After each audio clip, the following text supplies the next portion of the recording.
Hey, camagu siyabhodisa siyabulisa sithi makube xhosa kube ele kube camagu ukunqula ukuthandaza siyaqamza xa sitsho jamba sekulisa kucansi kosanza sakho ngubelo nosidulungu bemhlophe kumahamba ngezandla kosandlala nca kophala kuhle ngoba le ndlela lehlela umabona bulawa ngathi ngumthakathi ziyamlilela intombi zithi mfondini ndizeke siyacamagutsha ke kumanzotho konyelezi komaphambi kunqala kwenqake nxasini koqhamuko weleliyo bephambili iphuzika sofyethoka ntombi yasemanzothweni ndithi woyini bafazi bentsikizi letsho neyiphazela into abathi ngoba lehlatyweni isifazi ngutsiba nkulu kayuthu nguntaba kahili ngusiqa somelo zentshaba amabandla kahebebe amabandla kambiko kamancamu kamlawu sithi ke siyabulisa xa sitsho welcome my people, greetings to everyone, greetings qayithu khub tikwena qayithu khub xingqasicona. I'm gonna play one or two songs and then we're gonna get started. Thanks to the panelists for accepting the invite. One more song or two more songs.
madoda siyabulisa sithi ngenani ekhaya. Ngenani madoda, ngenani mabandla akukwethu. Siyacamagusha ke sithi makube chosi kubuye kubele kube camagu. Kudede ubumnyama kuvela ukukhanya. Kube mthebelezi. Xa sithi makubele sithi makube mthebelezi. This is me welcoming you. This is me welcoming you, my people. People want to know the topic. We have endless things to talk about. We have endless things to talk about. Chizama!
Basifake endlini abathembu madoda. Bathi ngenani. Basifake endlini abathembu. Madoda. Mabandla kaBhomoyi. Athi ngenani ekhaya. Asiqonqoza. Athi abathembu ngenani. Siyacamagusha ke. Welcome to you Tik Aigasab. Tik Aigasakwa. My brother Xukua Gauseb. My brother Mukaranga. Welcome. As we are entering now, before I start with the subject of the day, I offer my prayers. When I play the songs, you must know I'm praying. Singoma zongqengqezo kaloku ezinye. The others are songs of war. So you must read in between that today we are at war. Siyagwaba, sigwaba igwatyu, siyaguya to strengthen the heart of a man, to remove any sign of weakness. Today you hear them making noise about igwijo. Gwijo. Ligwatyu. Yeah, no, I think that's enough. I think that's enough. But we must take advantage of the a little bit of time we have to do this, because we don't hear much of our indigenous music anyway in this country, in this democratic South Africa of ours. I don't know where we are going, but it's not any place good. All the evidence suggests that it's not any place good. Kamagwini ke bantwana begazi. Kamagwini. That is my welcome to you guys. That is my welcome to you. Be comfortable. This is home. Now, we can start. As is the norm, I start by talking alone. Then I open the floor. Now, here we observe order and decorum. We observe order. We observe respect. Not just for ourselves, for those who came before us. For those who came before us. There is a concerted effort. There is an actual concerted effort to confuse the indigenous people of this land. to confuse our people. Every day there's a new story that is being developed to tell our people about who they are and who they are not. And I've been very consistent in saying, guys, it doesn't make sense that you allow other people to tell you who you are. They can never be able to tell your story because they don't know it. I've been collecting a list of places where our ancestors left a trail of rock paintings. Now, they call it art, but it's not really art, it's history. Rock painting is history. It's a diary. It's an album, you know.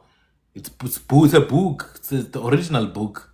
So those paintings you see there, those are, how do I put it? Those are recipe books.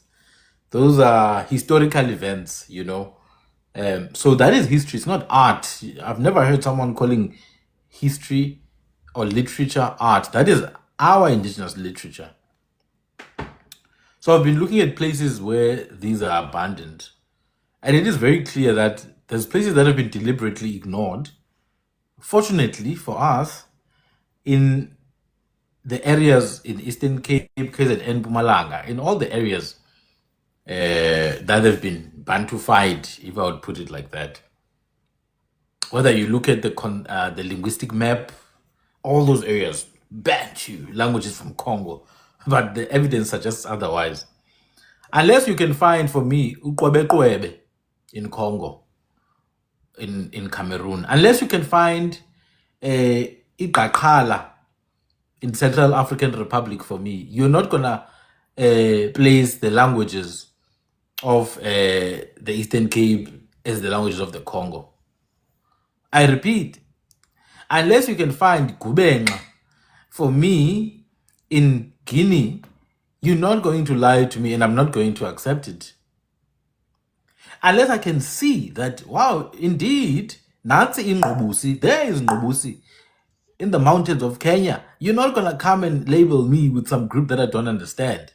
Unless you can show me Kasha Snake and Sino in Ghana, and I can see the parallel. But no, I can't. The only thing I can see, though, I see xukua in KZN, I see xukua in Eastern Cape, and I can see it's the same thing. I see Nkobongo in KZN, I see Nkobongo in Eastern Cape, and I can see it's the same thing. I see Iqam Dibu in the Karoo, I see Iqam Toboa in the Eastern, deep in the grasslands of the Eastern Cape, I see it's the same thing. I see Ngucha in Gqeberha, and I see Ngucha in the Graubow Mountains, in the Hottentot Holland Mountain. I can see it's the same thing. Surely this cannot just be a coincidence. There must be some pages that we have skipped somehow. There must be some pages that have been skipped somehow because there's too many gaps for things to be what they say are. So it's time now for the children of the land, the children of the nation, the children of the race, the children of the people, to stand up and tell their own story. You can't, guys, lack confidence about telling who you are. You cannot lack confidence about who you are. That's just something you cannot afford. You have to be confident in relaying the stories of your forefathers. I'm not saying stories that have been written down. I'm saying the stories that your forefathers passed down.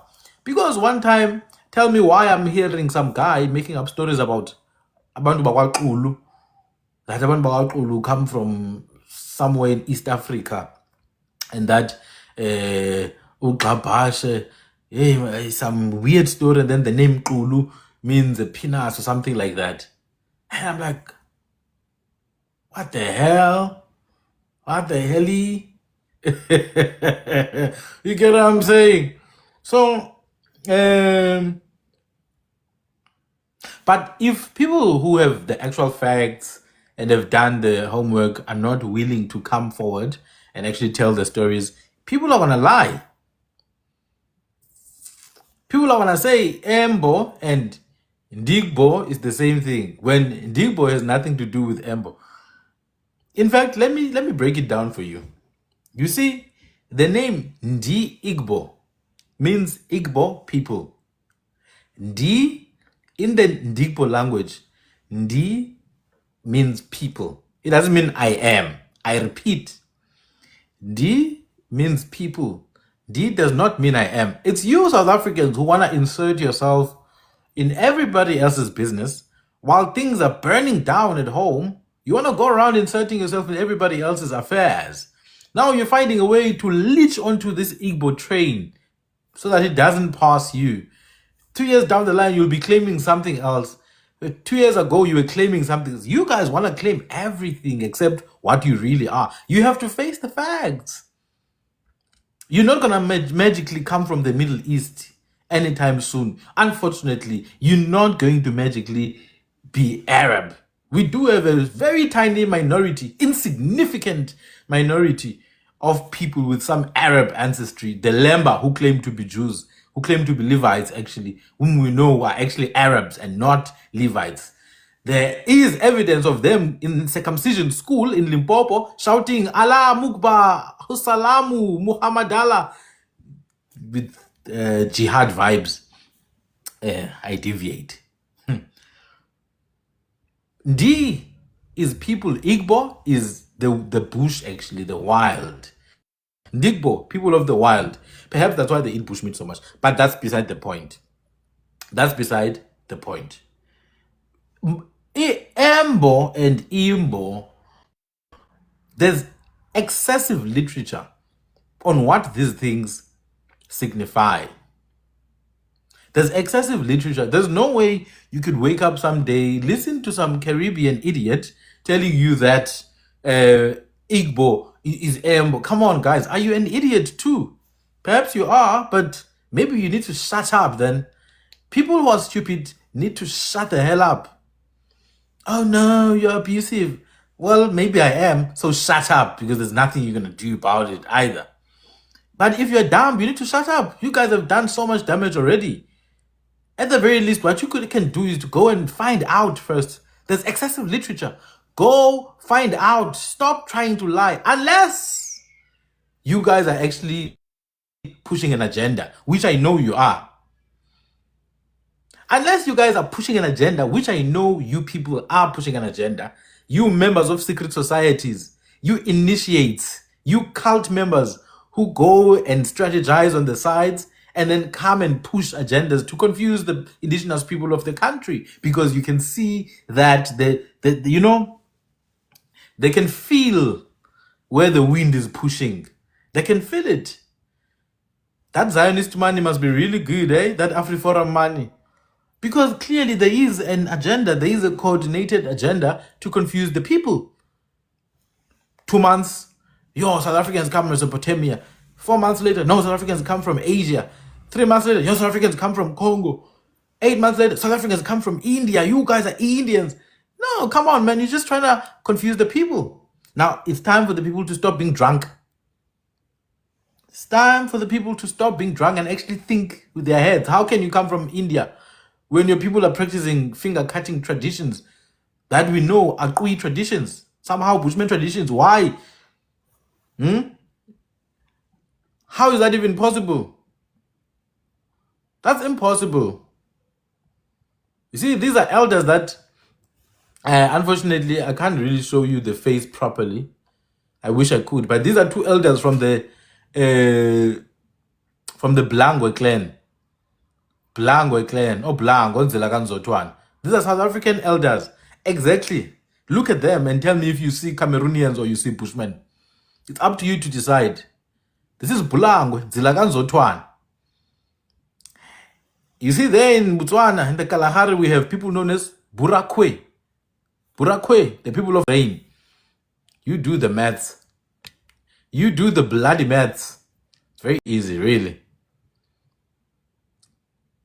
It's not that difficult at all. See, this is one of my elders in Lesotho from Ephameni, Ekutini, at the border of Kuting. He's one of my elders. Mfene, upheke iphemphem neqhakuba ke ngcawana. Ugeqa amazwe. uncola itadla ngemhluti matiyansa kona utsedza makhamba ngetadla. They say birds kinqinqinyane. They say grandmother ngucece. When you look at these eyes, Cameroonian. Look at this person. You see Cameroonian. You must be blind. You must be really blind if you cannot see. And these are just average faces, man. These are not like it's average people. You can select them on average. You will see this. This is my dad, my father, the one who gave birth to me. Uchamba. So his nickname is Busman, by the way. You deduce for yourself why his nickname is Busman. And that's my sister. That's my sister right there. Bonage, fortunately, my sister from a young age professed Bushman heritage from a very young age. She was never confused about who she is. That's the nice thing about my family. They always knew who they are. This is tangible stuff. You can see it. It's not just me saying words. No, this is tangible stuff that you can see with your own eyes. But somehow you cannot believe it. This is the son and daughter of Ubidi. These are so-called, you see, these ones are approved even by Europeans. And I know most South Africans will be happy to hear that. These are so-called Bushmen from Emampondweni, approved by Europeans. Approved by Europeans. What do you say about that? These are the children of Ubidi, sister and brother. Ubidi now is a so-called Bushman from Emampondweni. This is Umakhoka. Makhoka from Kutsolo, Emampondomseni. They are from the Gandre Bushman people. Why am I showing you this? So that you guys know the things we talk about are not made up. Why would they be made up? Let me show you. You see this woman? Unfortunately, you can't see the hand, but she has a middle finger cut off as ingqidi. As ingqidi. Yini ama-Bushmen? I don't know. I don't know ama-Bushmen. The people who talk about Bushmen must explain. I say they are so cold. Uxolo ngokuqhawula ikona into endibalekisayo man. Ndicela ukushiyela inamba yam phaa ku-inbox yakho ne. All right, no problem. Sure. Come out, Jambas. I don't know what Bushman is, guys. I said so cold. So the people who actually label people as Bushmen must explain what Bushman is. Nah, I don't know. This is the former former president of the country. Come on, guys. I'm trying to show you a common theme here. And obviously, this is very shallow. This is very low level stuff. Low hanging fruits. It's not just based on appearance, This is deeper than appearance because there's many different appearances. You see, the man on the right is a man called Umkhahlela from Kutsolo, Mampondomseni. He's Umqanga. He's a Qanga man. Umkhahlela from Kutsolo. Also so-called Bushmen by the Europeans. These are not strangers. These are our ancestors. But somehow, you're still going to have someone later today, someone who's watching this live, of course. They will go on later today to start from scratch to try and undo this, but it cannot be undone because here's the thing. This kind of stuff doesn't need me to push it every day. This kind of stuff is self-evident. Look at that. Oh, she looks like she's from Central Africa. No, she doesn't. And there's no such a thing either. There's no such a thing. These are all people that were home-brewed in this land of our ancestors. Oh, man, my beautiful people, my bloodline. Look at that. Look at my sister, my father's sister.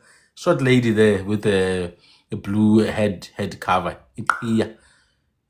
Look at that beauty there. Oh, ntombi ezindala madoda. Majambase, malisa, macanzi.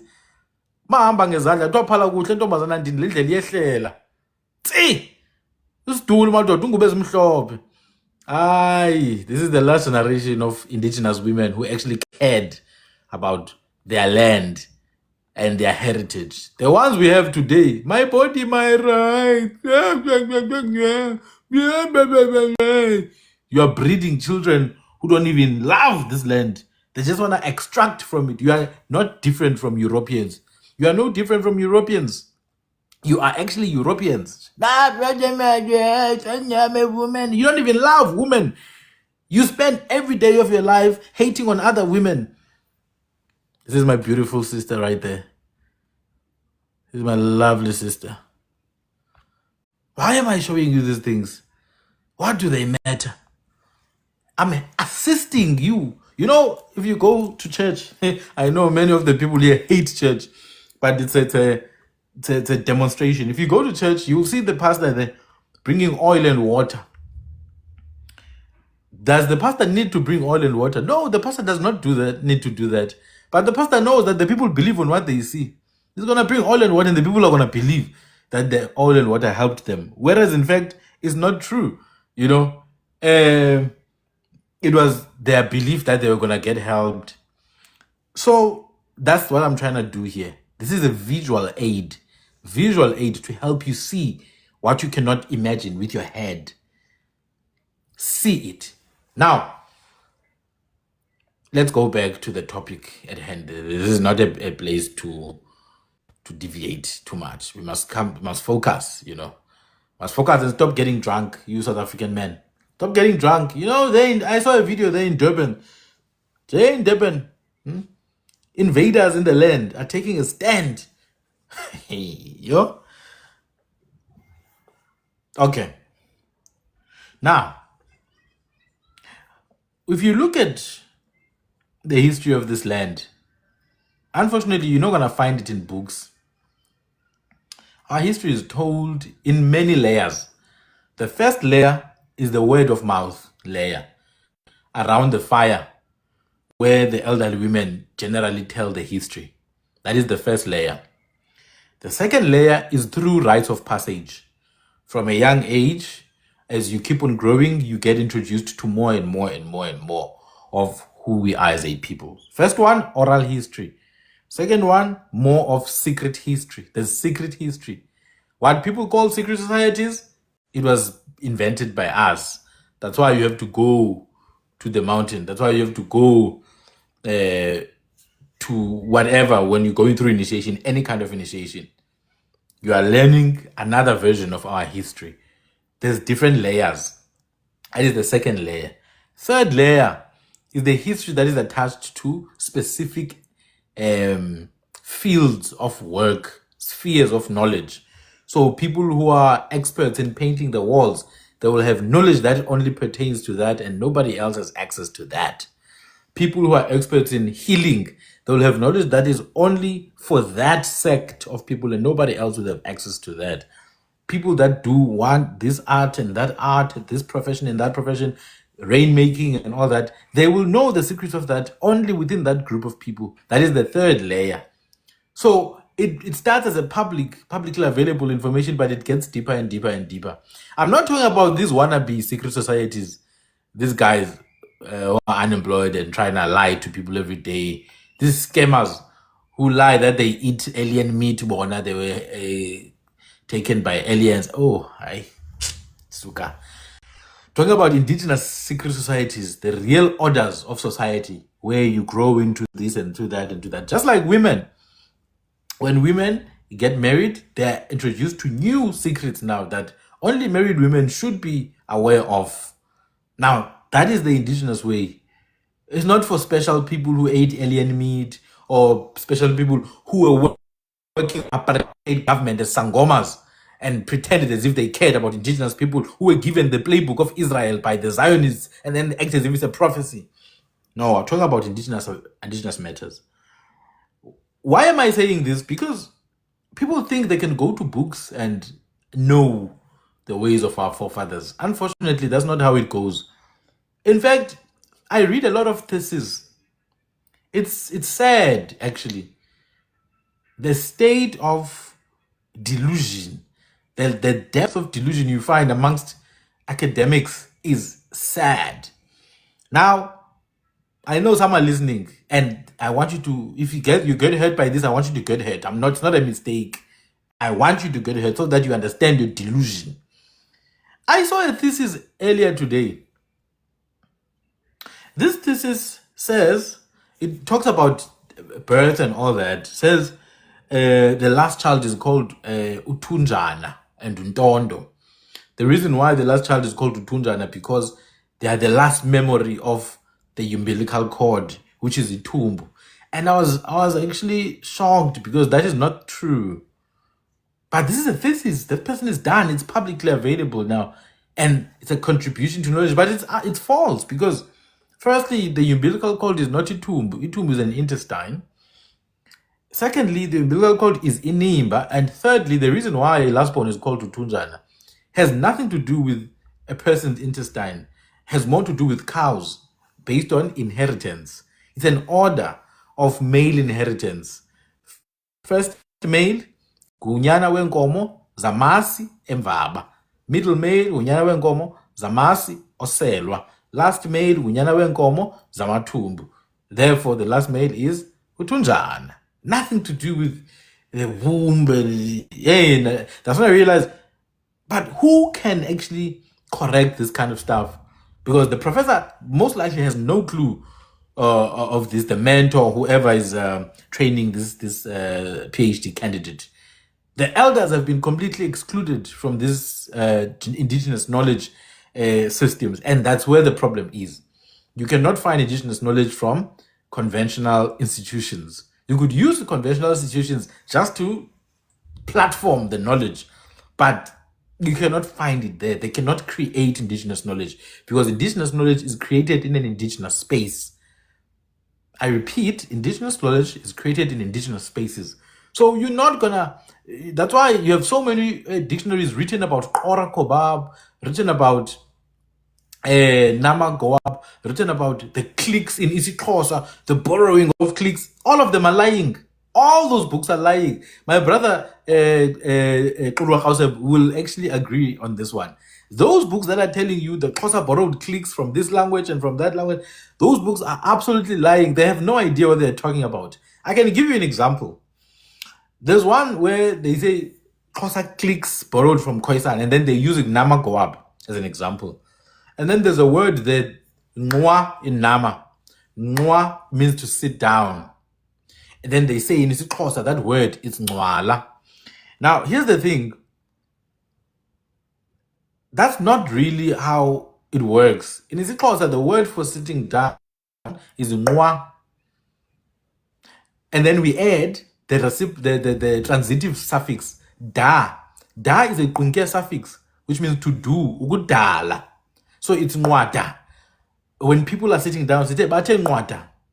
And then there's a progressive that we add lala at the end. So it's Nwadalala.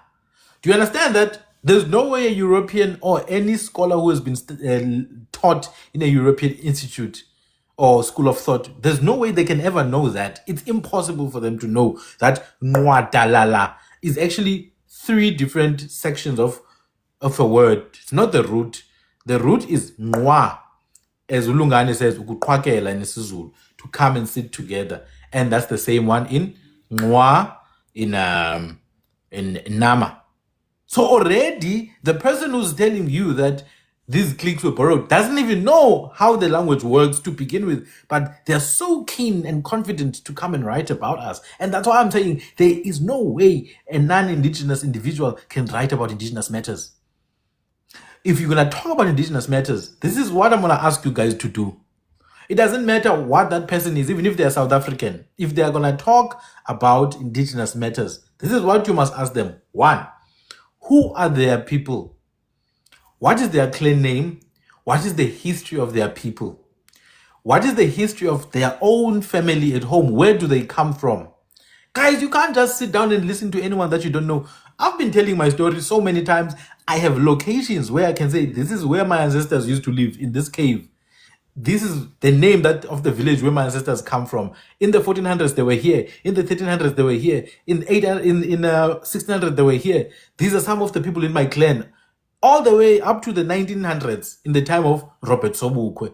I can even give you a list of people that I'm related to. But there are people who just come here because our people are so cheap and willing to listen to anything. People are going to come here and listen to some idiot who's just going to come and spew nonsense. whether it's the Bantu European theory that was designed by European for people who have no self-identity, for tribes that were going around eating humans in the middle of Africa that have no indigenous identity. Instead of seeking their real identity that was stripped away, they busy leashing onto European identities. I've explained this so many times. Bantu is a Twi word that is used to identify a living human being in contrast to a non-human entity. It has nothing to do with race or a nation. I repeat, if you think the word Abantu is supposed to mean some nation, nothing like that. It is there to signify Homo sapien sapien. And you cannot have Abantu anywhere outside of South Africa because this is where the origin of humanity is. Go to West Africa, they've got 6 to 19% of ghost DNA. That is not Abantu. That DNA is not Homo sapien sapien. That DNA is non-human entities.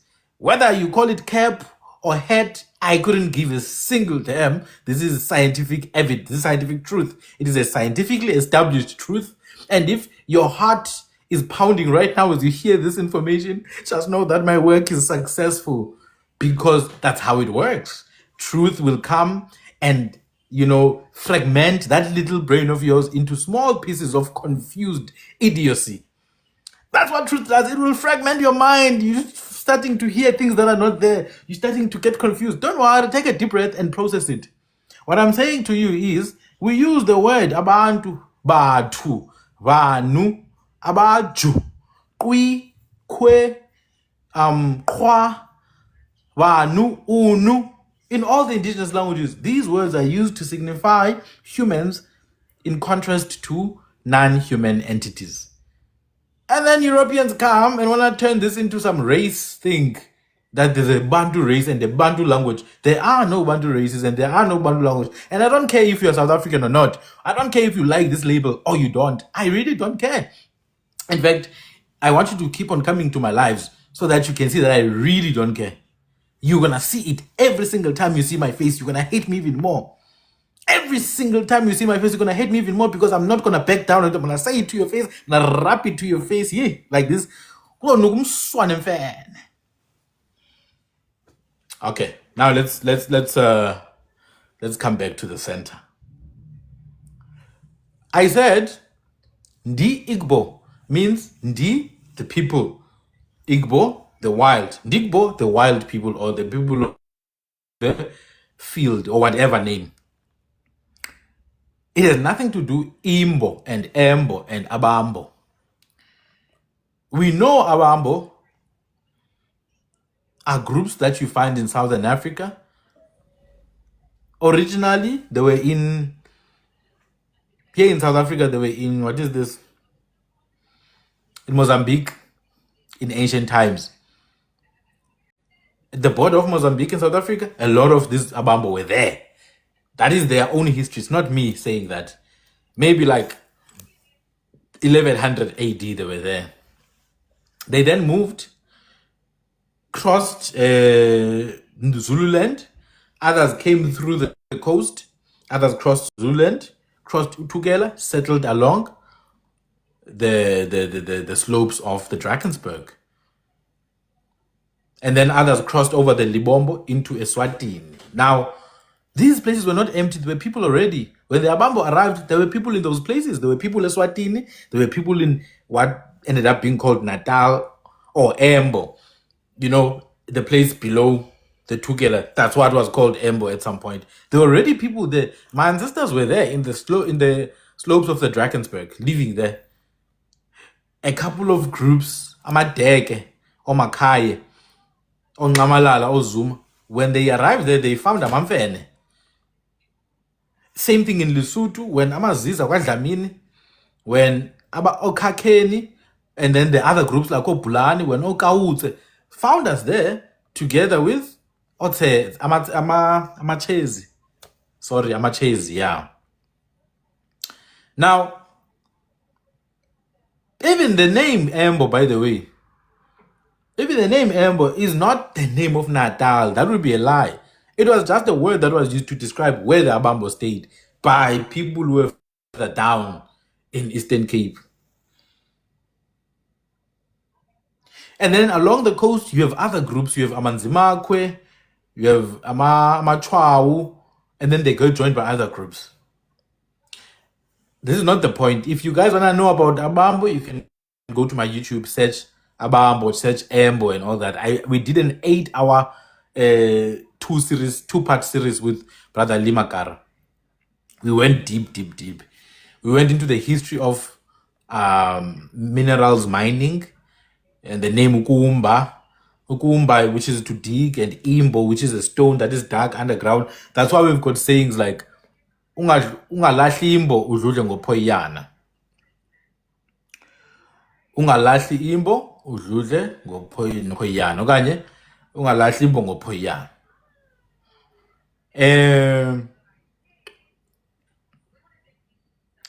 Hey, there's this Rorisang person here. You just feel so. I wanted to have a look at you, you know. I really wanted to insult you.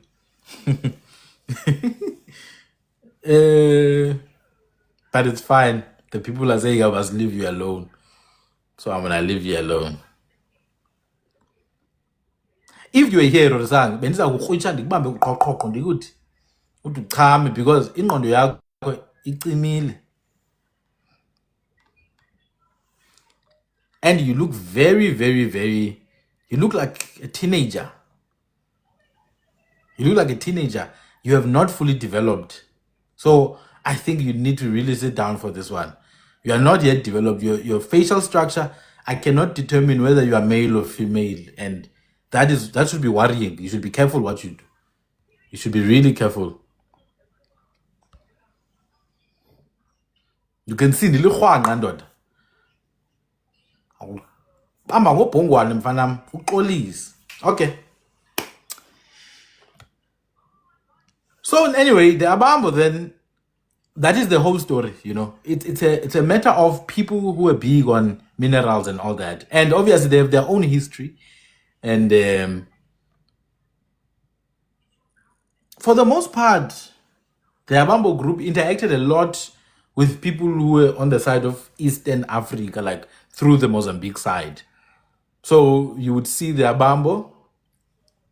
They merged a lot with your Tembe. They would have merged with your Chopi peoples and our Tswa people in that region, our Tswa and your Ronga peoples, and then you have your Nkunas, your Hlengwes, your Hlungwanis, etc. And the linguistic evidence is there. Now, if you go back in time, we can absolutely see that there were some East African populations that came down. And I like to say Ramaphosa's ancestors were one of those people. Ramaphosa's ancestors were one of those people who came down here. But it's not like they left Kenya and then came to South Africa. We must understand timelines, guys. Timelines work like it's gonna be like 50 years of travel, or even 3 generations, or even 4 generations. So the people who would have left whatever land they came from, probably northern Mozambique or southern Tanzania, are not the same people that are going to be here. By the time they get here, there'll probably be a different culture already. They'll probably be using a changed language or something like that. Think about Umziligas. Think about the so-called Amandebele in Zim. Yeah, but Amahlabezulu. Think about that. That is a diverse group of people. It's not just people who are in KZN. It's people who are in Pretoria. It's people who are in Free State. It's people who are in Northern Cape that were merged into that group. It's people who emerged into that group that is now called Amandebele. So it's not like one uniform group today. You've got your Abasili, or your so-called Abasili people, which is a group of your Shwa. You've got your Chwa. Okay, where did Kwe originally come from? Maybe you should join the panel so that I can ask you something. Maybe you should join. Well, I don't understand your question. So it's an impossibility that Igbo can have anything to do with Mbo. That is my point here. And then the second lie that these people are using is the word ndi, as if ndi mean, and I know it's probably some dumb Xhosa people. AmaXhosa ndiyawazi ke alula kakhulu gqithi abantu bakuthi ndiyabazi. It's probably some Xhosa people that are feeding these bastards knowledge information. They say ndi means I am, ndi means I am. So ndi Igbo, I am, but ndi doesn't mean I am in the Igbo language. It means people. And then ndi in isiXhosa means self. It's not just Xhosa though, and that's where I'm going with it. Then D in isiXhosa is literally the same as the T in Qorakobab. Then D in isiXhosa is literally the D in Chwau. Then D in isiXhosa is D in Qorakobab. That's why if someone asks you how you are doing in Qora, hamtitsina, you say Ti rinaqai. Ti rinaqai if you're a man, or Ti tenaqai if you're a woman. Ti is to say ndi, I am well, or I do well, or I'm going well. Do you get what I'm saying? So it has nothing to do with ndikbo. It's a Kwi word, it's a Kwemana word. And this is the beauty. And that's why I need you people to stand up now and learn about the heritage of South Africa. Because you guys are easy to manipulate because you have very little knowledge. Someone will just come and say, Molo in Xhosa is the same as Bohoro in Cameroon, the Fang people. We, the Bantu, we say Moro. You know nothing about your so-called Bantu identity. So you are susceptible. You will be susceptible. I understand because you don't know anything. Those of us who know, we know even deeper than I can educate even that Bantu Baisin young man. He needs to sit down. I can teach him. But the thing is, you shouldn't waste your time with those people. They don't want to be taught. They just want to lie. They just want to lie. You're like, oh no. Then you have the Hebrew Israelite gang. You have the Digbo gang, and then you have the Hebrew Israelite gang. You know, Isaac is Techa.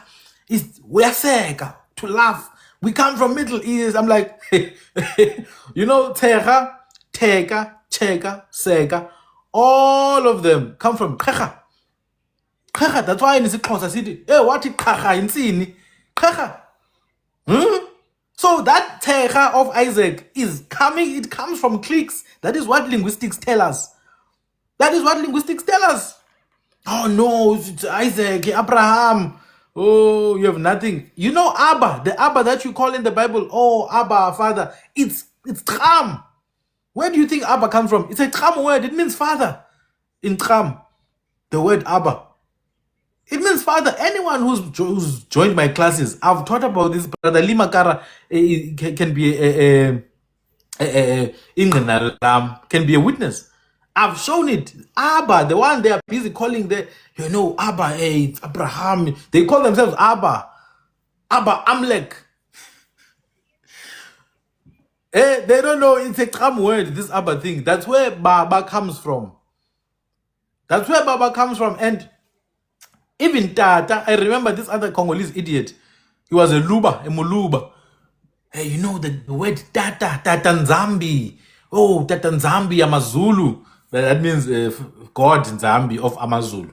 That Tata Nzambi of Amazulu is a Kwi word in and of itself because Zulu is Kuri, which means top. Zulu is Kuri. That's why Emaswati say Tulu. Tulu is Kuri. Why do you think we have a nation in Cape Town in the 1500s? Kuri Khaikwa. Amazulu Khiba. Amakhiba says Zulu. The ones who live on top. Tata Nzambi. You know Nzambi simply means, my goodness, the one who shall be. Ozauba. Za or ya, you go to Kwinkia, you find that all this so-called Bantu language, let me tell you guys straight today. Let me tell you straight. Your so-called Bantu language is codified Kwinkia and Kwemana. That's it. Whether you go to Congo, whether you go to Zambia, all of those languages, you can derive them back to Southern African click languages. That's it. There's no in-between about it. I'm saying it openly today. Bantu languages, so-called, are literally just codified over and over and over again. They are codified Kungia words. There is no words there that stand alone. The only difference is that they add stuff on top of the word. Kui, you speak in roots. You speak in primary form. You don't add 10 different unnecessary words to make one name. That's why they will go to West Africa. The name, what's your name? I mean, my name is Ugwe. Ugwe. Bena Bena Wak. I'm like, bro, why are you Ube Bena Bena? What kind of name is that? You come to South Africa, we tell you, oh, the name of my ancestor is Kip. Because it's simple, straight to the point, Kip. That's why in America, they used to make jokes about West African names, you know. Back in the 80s, if you're a West African immigrant in America, they would make jokes about you. What's your name, man? Because they're used to those names. They don't realize, Tina, our names here are not like that. We've got Ngeba and Kang. We've got Ogri. Huh? So that is it. The word Ndi has nothing to do with Ndigbo. Ndi comes from Kunkia. It's Ndi or D. For example, if you wanna say I am Kuke, you can say Di Kuke or Di A Kuke or Si A Kuke. I am of the Kuke people. When you say Si A Kuke, we are of the Kuke people. You get it? Di, I am, or mine. You can even use it as mine. For example, if I say to my brother Urwa Kauseb, I can say Ti Kasab Urwa Kauseb. Ti Kasab. That's where that Ndi is. It's to identify self. We could use it also in a possessive sense. So if I want to say my good brother Urwa Kauseb, I would say Ti Kai Kasab Urwa Kauseb. Now Ti is the same as the Xhosa. Ndi. I is the same as the Xhosa. Kai, something that you're proud of. Ikai, likai lameli, or igugu. So we say di kai, and then Kasab is a brother. In Xhosa, we just use the word ka, which is the same thing. Because in some languages they say ka or kasa. So di kai ka. This is my brother that I'm proud of. This is my brother that I'm happy about. Ikai or Ikaiya is same thing. Same thing. So do you realize that Tik I Kasab, my good brother, is a Kwamana word, is a Kwamana sentence. And as a Xhosa speaker, all those words that are there, I have cognates of them. When you borrow, they will say, no, it's borrowed words. You don't borrow sentences as well, do you now? We know Africans did borrow from us, but when an Afrikaans person speaks, you never mistake them for a Xhosa person. You know it's an Afrikaans person because they don't borrow even the structure of speaking. If you listen to a Xhosa grandmother speak a Zulu, an elder who speaks isiZulu properly, I'm not talking about people who learn isiZulu from TV. An elder who speaks properly, you will not be mistaken. The accent is on point. The intonation is on point. So, Ndi next to Igbo has nothing to do with us. Their Ndi and our D are diametrically opposed. Their Ndi is for people. Our D is to identify the individual self, whether in a form that is possessive or just in self. But you're not going to know this, once again, when you don't know anything about who you are. You're not going to know anything. The gentleman called Satan is asking, what was borrowed from you? That one brain cell that you have was borrowed from me, and I want it back. Now, to move forward, before I give one of the panelists a chance. Oh, yeah. In isiZulu, it's Ngi. KaSesotho, it's Ki. Let me get into it. If you go to Tram, I repeat, guys, you need to learn these languages. You need to learn Kwingia, you need to learn Kwemana. If you go to Tram, you will find Ngi, which means to identify. Brother Ali Makara can confirm. You will find Ngi and Ki, both of them in Kwingia, meaning self. Meaning self. They are identifiers. In fact, there's even na for myself. Na. If you go to Nguki, Ngcuki is the language that is spoken by Mama Katrina Ezao. In Ngcuki, they say, na kamke. Ngcuki. Na kamke Ngcuki. Now, come on, guys. If you're someone with a brain and you've heard some of these words, na tramke, you know, tramke means to speak, mos. If you know, it's tramto. This tramto literally is a Kwinkia word which comes from the word tramke or tramkya, which means to talk. So na tramkya Ngcuki, mna nditramta iNgcuki. I speak the new language. There's no doubt all the ancient Xhosa kings definitely spoke Kwe, which is isiXhosa. That's what isiXhosa is. It's Kwe. I challenge you to read a book called Imibengo. It's a book from the 1800s. It's called Imibengo. I challenge you to read the story of uXuluwe from that book. The story of uXuluwe, and see how many times you have to read it just to understand what they're saying. And that's Xhosa for you. That's just Xhosa from the 1800s. That's just to demonstrate to you how different the language that we speak is from what was spoken back then. There, they'll use words like Imibengo, yes.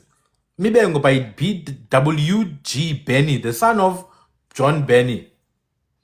There, they will use words like Ngumbu Ngumbu. I'm like, what is Ngumbu Ngumbu? I still don't know what Ngumbu Ngumbu is, but they use it. They'll use words like Nginde to stop. What Nginde? What Nginde? What Nginde?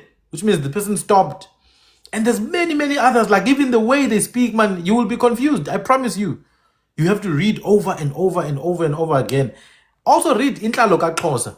It was also written by someone who was born in the 1820s. That's quite recent. But the difference in language is unbelievable. Now you can imagine if we had written sources from the 1600s, you would not even understand what is being said. Think about it this way. If I ask you what is the name Tsomo, what Tsomo means, you cannot tell me what Tsomo means, but you guys say it's your homeland. It's almost Tsomo. But you cannot tell me what Tsomo is. If I ask you what Debe is, the place called Debe, you'll not be able. I have absolutely no doubt you'll never know it. Well, I do because I've done the work, but I'm just making an example. Making an example. Debe is salt.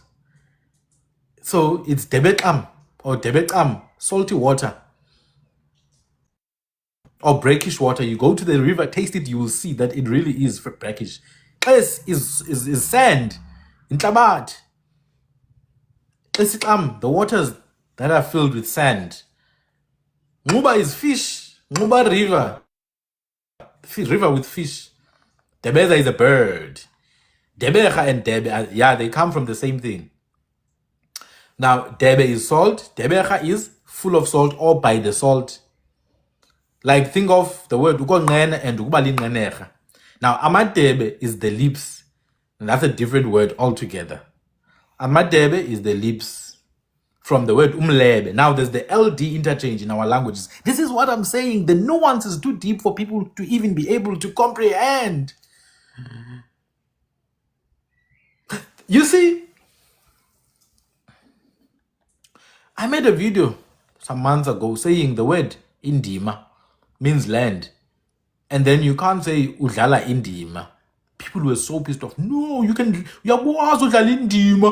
playing a role. I'm like, a role and indima are two different things, because a role comes from the word to roll a paper. It's a scroll that used to have a person's lines that are written there.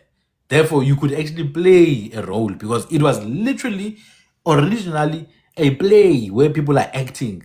Therefore, when white people say, I'm playing a role, they're actually really taking it from a real action of playing a role.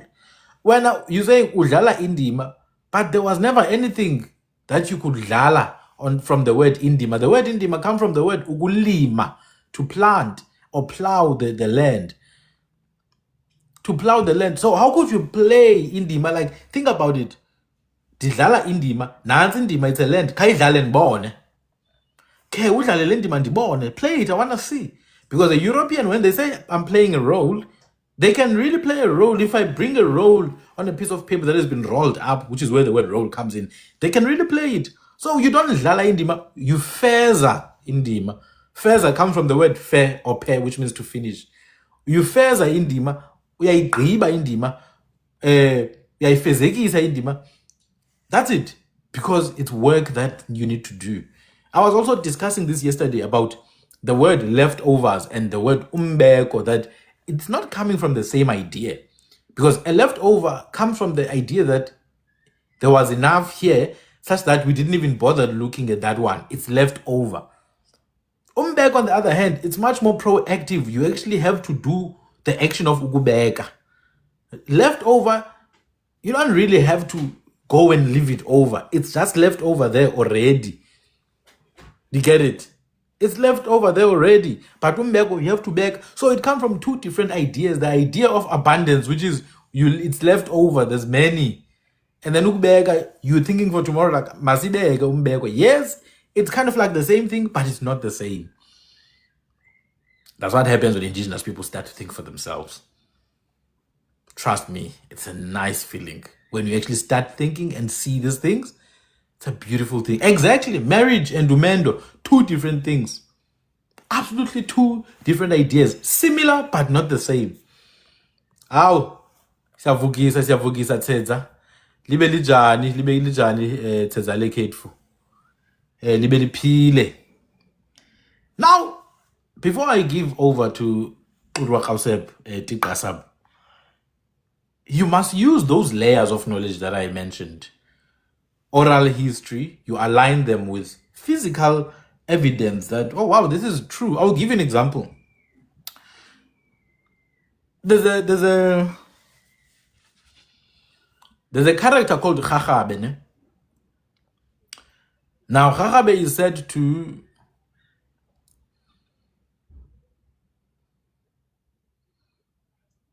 to have lived, right, in the xukua area. Was born in the xukua area. The name Khakhabe is a Kwinkia name. It means sharp one.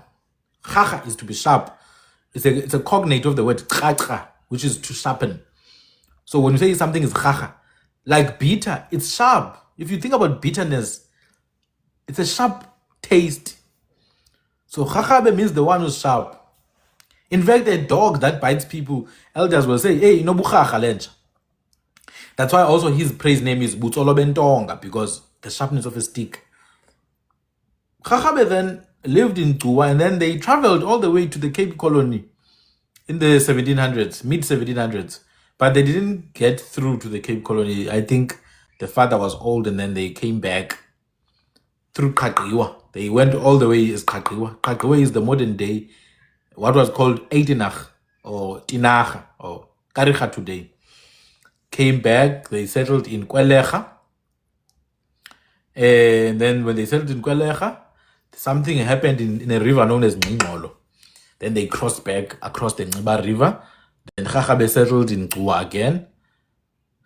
Other people that they were with settled in other areas like Tsomo. But you need evidence for these kind of things. One of the pieces of evidence is that these people lived in a place known as Nkobongo in Nkon. And there is a place called Nkobongo in Nkon. And this is from records written by people who lived in the 1800s. And that place is still there to this day in Nkobongo. You can go and find it. We are told that in Khakhabe then moved to, I think, Hoita, a place called Hoita in Tofimvaba. And then there was a cliff there called Uloji, the cliff of Khakhabe. Now, you have to go and see that cliff.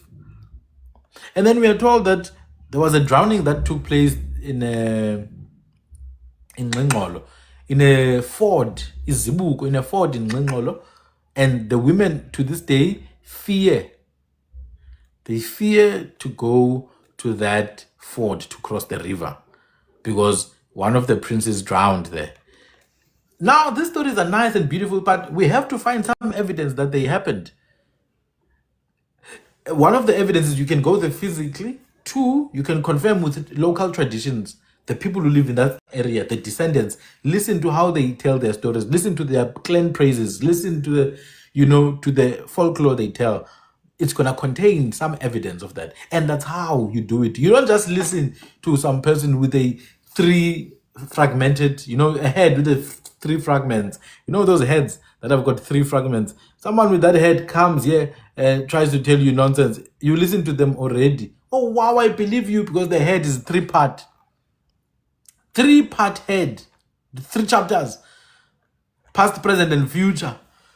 Someone like this comes and convinces you that this is the version of events, and you're like, oh, wow, true. You're telling the truth. This is the truth. Your father, your ancestors would be so embarrassed. They would be so embarrassed because the ancestors literally gave you all the truth you need to be a stable person. But you turn your back on your forefathers. You call them abatwa, you want to come to you are you didn't put them. Who said you're not impondomse, bra? Like ucinga uba uqengeba kanti yintoni yena? Ucinga uba ugqirha lo nithetha ngaye yintoni phaa kumampondomse? Ungcwina ucinga uba yintoni? Ucinga uba uvele wangungcwina nje out of the blue. Uthetha ngoqwabe. No, nguqwabe mina. Okay. I haven't seen a qwabe in Igboria. There's no qwabe in Sudan. The qwabe is only here in the Qinke language. There's no Ngwabe in Embo in Kenya where you guys claim you come from. Ngwabe is here, Baba. So how did this happen? It's either you came and wiped out on Ngwabe and took their name, or you're just delusional. So the point is that you must tell your own story, and there are tools that you can use to do that. Brother Korua, if you have something to share, my brother, this is your chance. Amagu. Thank you very much, my brother. Ab ire ha tabedu adang haba hana heba manbuli sukuni mabandla kuti. Amagu. Let me greet all our people in this platform. Tirache kom he to hu qaidi te kweduwe khonsebe sidat ha he chabahu khadi nathi sivukile sagciniwe. And then thank you very much, my brother, for this opportunity as well, for addressing also. Tira jen tabe tuhuan kora chobi manbulisa mabandla kutoka kora tabe tu hey kaida kwen hana heba manbulisa kumabandla kuba abakhoyo kweli bandla nabo nezinyanya zabo. Let me greet them as well in this platform as well. My brother, you have touched something very critical. Earlier when you were addressing in terms of people who are trying to tarnish by all means because of this spirit of Bantuism that is actually have emanated, and I see that it's taking its toll because it has been not here for yesterday. It has been roaming around for even 20 years. I mean, 10 years and more, almost 20 years or so.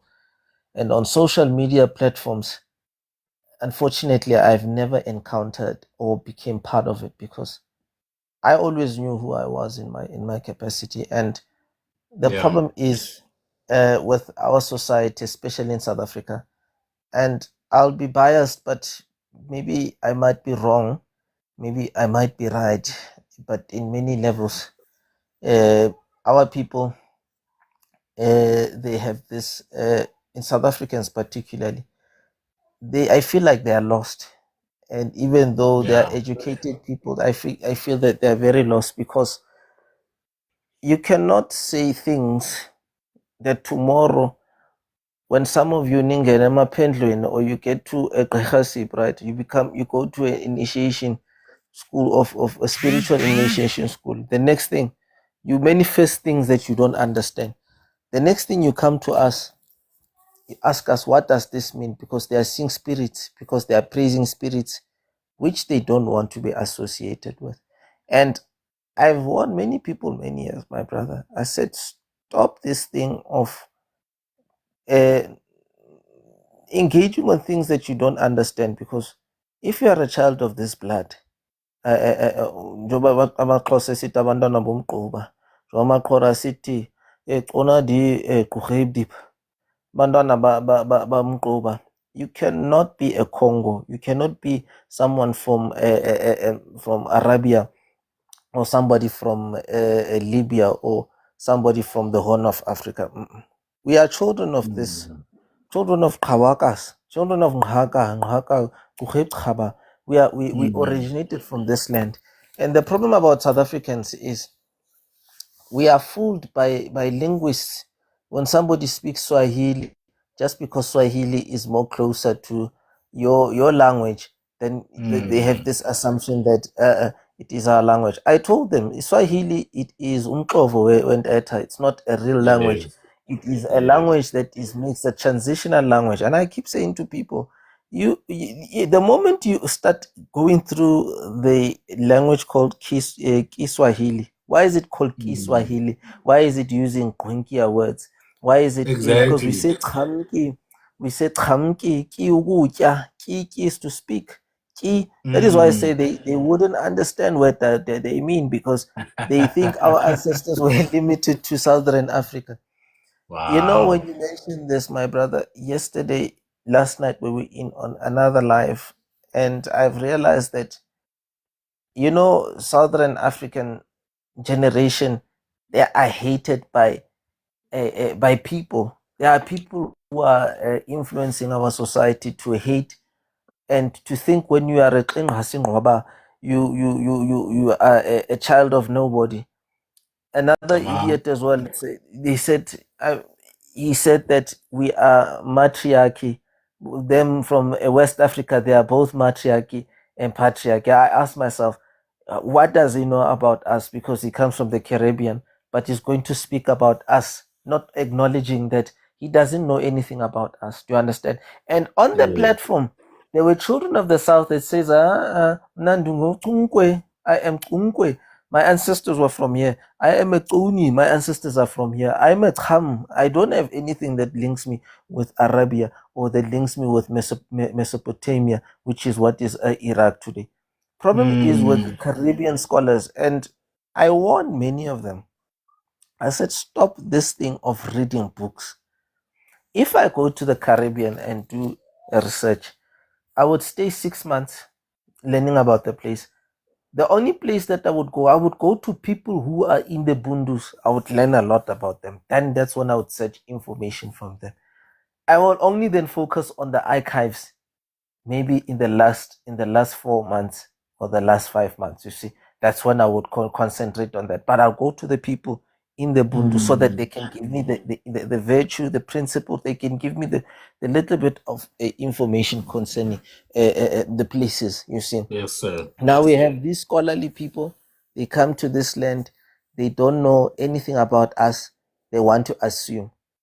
I asked him yesterday, and he couldn't answer me. He kept comparing Kushti culture with our culture. And my point of concern: if somebody is using Kushti culture over a culture that is from a Horn of Africa, we look different from those people. And let us be honest, Titrasap. We are short, medium people. We are not tall people. If you compare someone from Kenya, I have colleagues of my sister. I have an elder sister who lives in Joburg. She travels a lot. She's been to Arabia. Unfortunately, I've never been to Arabia. She's been to the Middle East because of her work. She's been to places, right? She once said to me, I've been to these places, but I feel like we are the shortest people on the world when you compare to people that side, because those people are tall. You understand? She's been to Sudan. She's seen your Dinkas. I said I've never seen Dinkas outside South Africa, but I've seen them in South Africa. I know a Dinka, how tall those people are, and I've always maintained. I said people want to compare us with bloodlines, with people who have surfaced from another world, and they think that we're all centered around that. And that's the Yes. problem about Abotaki from South Africa. Abotaki in South Africa, they're ashamed of being who they are. They associate themselves with identities that does not cluster around their origin. They don't dream about Egypt. Some they want to say they're Egyptian, it's fine. I don't have a problem. I don't have a problem when somebody wants to associate with that. Yes. We once in my I think in the past 16 17 years I have dreamt of Egypt, but not because of ancestry, but because of a revelation during the age when the research was taking toll. Do you understand? When we were being taught about caves, when we were taught that before the pyramids, they were actually built from caves, small caves, and then they were escalated to become what they are. And then I dreamt my ancestors, Nwaba, my own people that I derive from their testicles. They're Yes. they're telling me that you are a child from here. A part of that world is just that it also your ancestors contributed, but not many of them, a certain portion of them. But you are a child of here. I've maintained voices that told me that today I am where I am because I've been taught that by the spirits, and I have gained composure that we are children from Qabakas. We are children from this land. And the thing is about South Africans, when you speak of Kwe, they demonize Kwe. They think Kwe people, or your Qinghasingwaba will take about your Kung Kwe Gui, or your Jew or your Da. They think that these people were people, useless people. When you read Kora history, make an example. Kora history, I don't want to say Kora and Nama history in particular. Those elders, when they speak of their own kind, they tell you Kwe was very dangerous. If Kwe you don't have what you have, you know that your life is in danger. Imagine a Kwe. And writers, they would say that this is an intimidating information. This is just it. I said, no, it's not intimidating. It is true. Yes. That is true. Those people, if they can kill an elephant, they can have a surukup to hunt 2 elephants or 3 elephants as short as they are. Who the hell are you? Correct. The advanced human beings. How many of people, our ancestors, short people that they have been undermined, who have killed the Almeida, who have warned a lot of Portuguese not to settle in Qiqaba today, not to settle in Qabehaba today, not to settle in Nkhucha today, not to settle in what is today present day East London in Gumpub. You understand? But today we have people who think this history is just a made-up history because most of them they don't know the Kwe history. They have never visited. They've never come and approached it, or have never acquired information. Because even if when you look at people on your podcast, your platforms, when you speak of Kwe, it's always academic. Academic. Yes. You know, yesterday on Facebook there was this white guy. He's a teacher. You know, I don't know. My spirit said, let me speak to this guy. This guy came to. He was on those platforms. You know, most those Cape Townian groups archives where they are posting stuff. And then this guy, he said to me, he wanted to know about Koyan. He says he's a school teacher. He teaches Abotaki. And then he was talking about Autenikwa. He said Autenikwa, from his sources, he thought that it was a place full of honey. I said, no, it's not that. Autenikwa, it's Klot Anikwa. We said Klot Anikwa. What does it mean? It means the carriers of bag. If you remember what live that you hosted, there was this guy, Matlaben Yoga. I call my Yes, I remember. Yes, I it's the same remember. people. Yes, I even Hatebe Siyabonga Hatebe, right? Umalume. He once spoke about them, and there's also other Hlubis. Mostly Hlubi people, they speak of this history. I share information. I said Abantu Beskwama, they're indigenous people, because Klotanikwa, they don't exist in the Western Cape. They're also there in KZN. They also there in the Eastern Cape as well. They are also there in the Free State, and their history, it goes further and further and further, my brother. Now, once I shared this history, the other brother rejected it because he understands it from a Hlubi or from a Zunda perspective or Tegela perspective, but he doesn't understand it from a Kwe perspective because Ababe Party Beskwama ayo Xhotani, because it's carriers of bags. Do you understand? Now, this teacher is a white guy. He's very curious. He's very young. He's a young guy. We spoke this morning. The guy said to me, "You know what, my brother? The information that we have, we are teaching children in the Western Cape schools is coming from the George area, by the way, in the Knysna area as well." Yeah. He Garden says to Route. me, Garden Road, yes. He says to me, you know, we're teaching children this history. We're taught the school's textbook, it says Koi and San. And then the danger part is when we teach children the right thing, these things are going to be deemed wrong. I said, let them be deemed wrong. The government is going to be in trouble for teaching children wrong things because we attend these commissions. Even, by the way, my father is going to appear to a commission tomorrow as well. And he is in his 70s, right?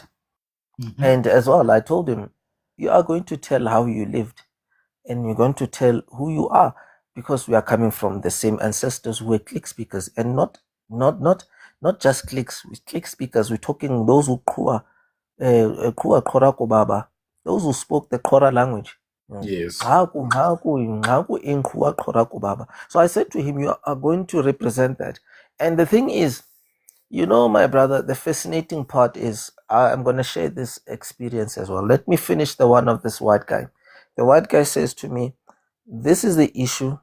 And then he was very curious when I mentioned the Xotani history. I told him this is what he meant. And he also had sources. He said, you are saying the same thing that these sources are saying. I said, it is there. There are many places that are also carrying this information. You can go to Entani. Entani as well is the same thing as well. You can go to other places as well. They have the same type of information. So for your sources, this is a Kwe information, by the way. And then it's not a Kwe and San. And I said to him, you cannot have Kwe and San. No. You cannot have San and then you have Kwe.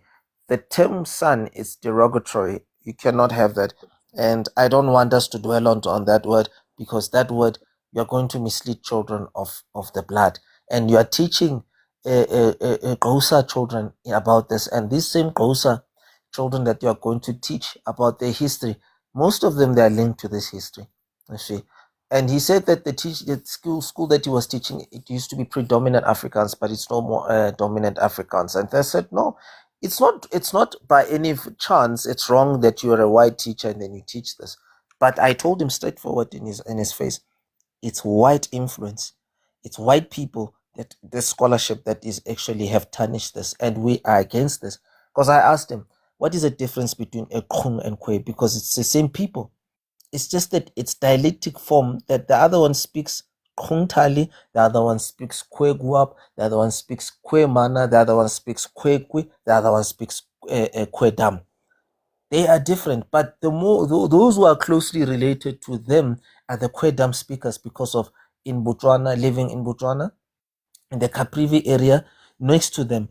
They are more related to them. Do you understand? So I made an example. I said, which part of our society that the Kwe came later? I asked him, what about the Jew? What about the Kwe? Where did the Kwe come from? He couldn't answer me. I said, you see, anthropologists who are foreigners cannot tell people of this land their history. We need to banish their books. Do you understand? Their books must be banished because you cannot teach a child who's not born from here and then a child who's born from here, and then the next thing, because you want to steal land and have a way of propagating land, and then you're saying there were no black people here. Yes, the people were found Khoisans here. Who are the Khoisans? Are you so trying to say that the people you revere as so-called colored? Remember yesterday, even last night when you and I spoke, the same colored term and the black term is the same. It's just that the black term is more dirtier than the colored term, because colored term means melanated dark, and then the black term, it means a captured slave. Do you understand? Because when you are a blacklisted person, you are called black. Because we are we are called blacklisted, it means those who don't matter in society. I used to give people lessons in the past. I say, Queer people didn't want to be enslaved. They didn't want to work in farms. What did? They resisted that.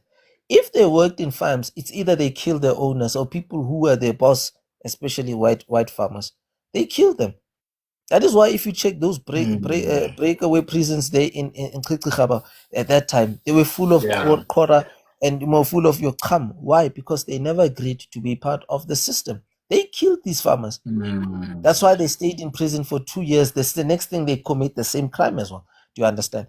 Because I told them Yes. they don't want it to be bossed. They proved that the one that regards himself as a superior is going to die by the same superior heat that he's giving to other people. He's going to suffer the consequences under such. And then Yes. that is the issue. And then that is why today our people, they will revert as they blacklisted them. Do you understand? Because they couldn't work in farms. So the weaker ones, they would resort to drinking. That is why they gave our ancestors alcohol to drink, because they knew if they don't drink alcohol, they become stronger. Do you understand? So when you pay them in alcohol, give them apartment, food, and everything, this is a way of killing them. They don't understand that in our capacity, these definitions that are they're driven by English language, because English language in data let me say that Yeah. it is a language of witchcraft, and people don't understand that because we're using it. That is why you use spelling in order to enunciate words. You spell it. Do you understand?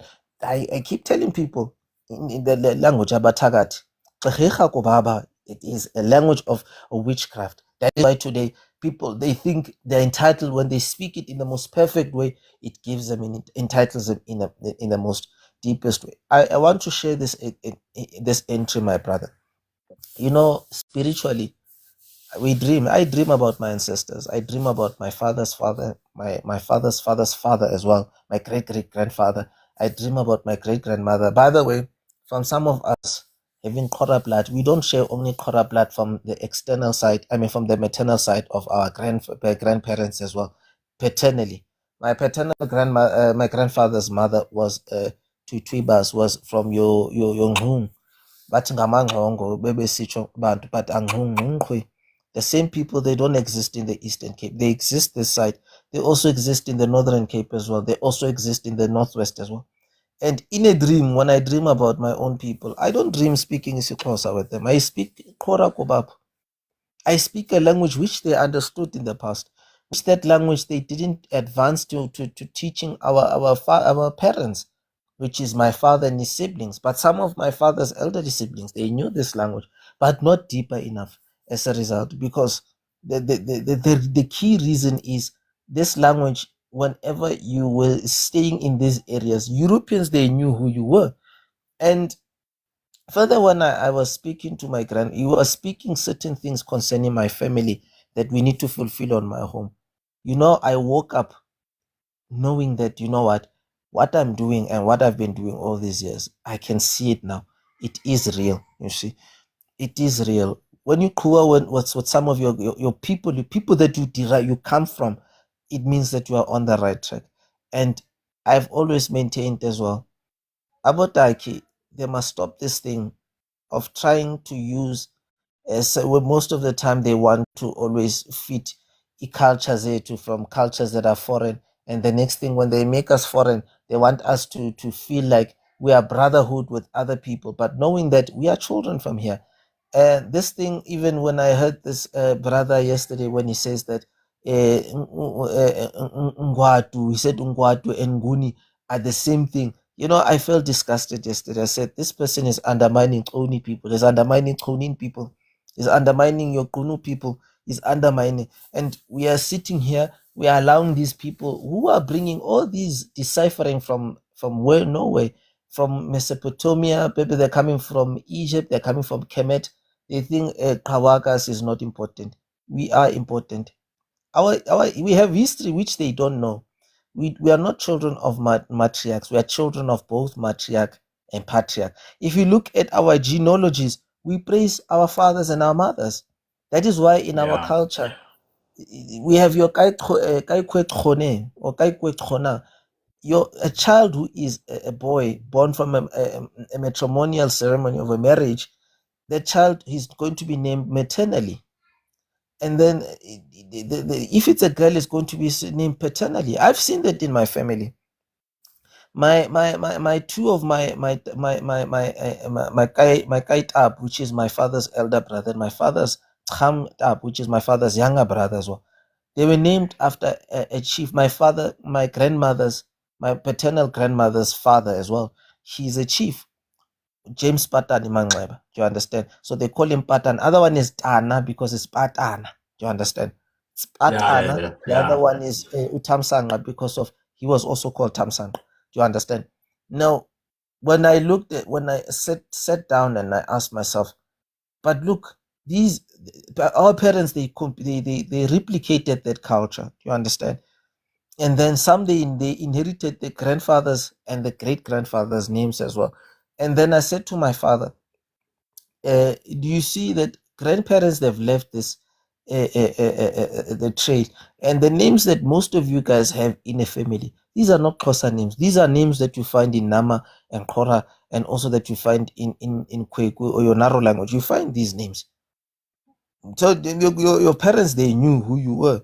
They knew who you were as a result. So my brother, with all the shortcomings, as I say, we must grow strong. We must protect we can share other people's legacies. I don't have a problem because we are not born from the only same lineage. Yes, we have other paternal lineages that are from outside as well. But the crux of the matter is we are children of the South. We are not children who are born from matriarchy. We are born from both matriarchy and patriarchy. And I want to sincerely say, our people, they should stop this thing of always reading things from academics. That is why I say a person can take holidays moving from Chichichaba or from Chokakaba or going to Aikaba, and then forth they can go overseas. But a person cannot go to Kalahari just to go to Kalahari or Kumkama just for holidays, just to make an assignment for 5 days and say go with the children and go spend time with the indigenous people to learn.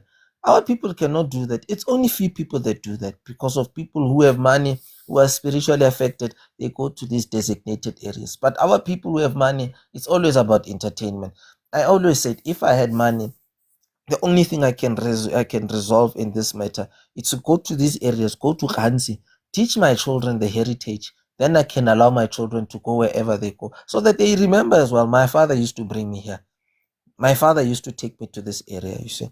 So hence I say we are living in a world, my brother, where we have people who are trying to hijack. They're having these cults, these cultural cults where they are aiming to saber our mission, because people when you speak of Ubuntu, they look down on it.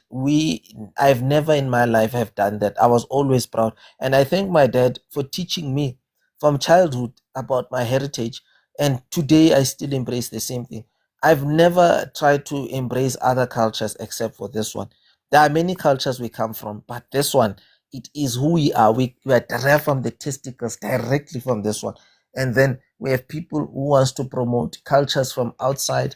The other one is from the Caribbean. He wants to teach us. And it's not only them, my brother. Some of them, they are from the Caribbean speaking, Spanish speaking.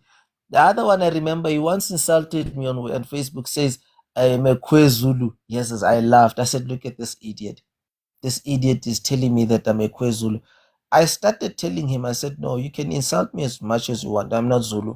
I'm not even related to Zulu, but I'm not going to allow a person to come and speak about my culture that he doesn't even know jack of at the end of the day. So just to give others a chance, my brother, people must take pride.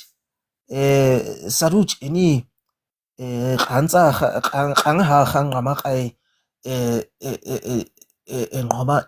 they must be proud about the heritage.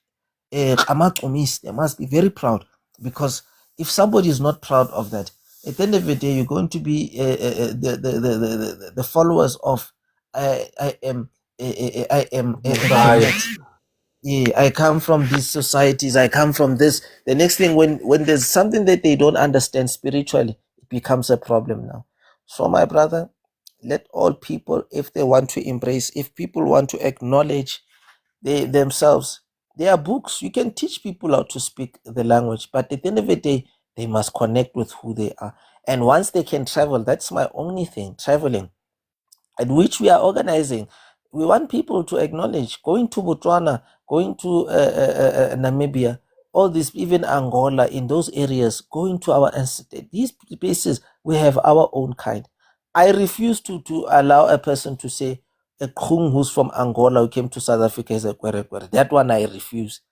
If somebody says a Xhati who's from Botswana and then you find a Xhati in South Africa as a Hlati, then the next thing they say the Xhati is a Kwere Kwere. I refuse.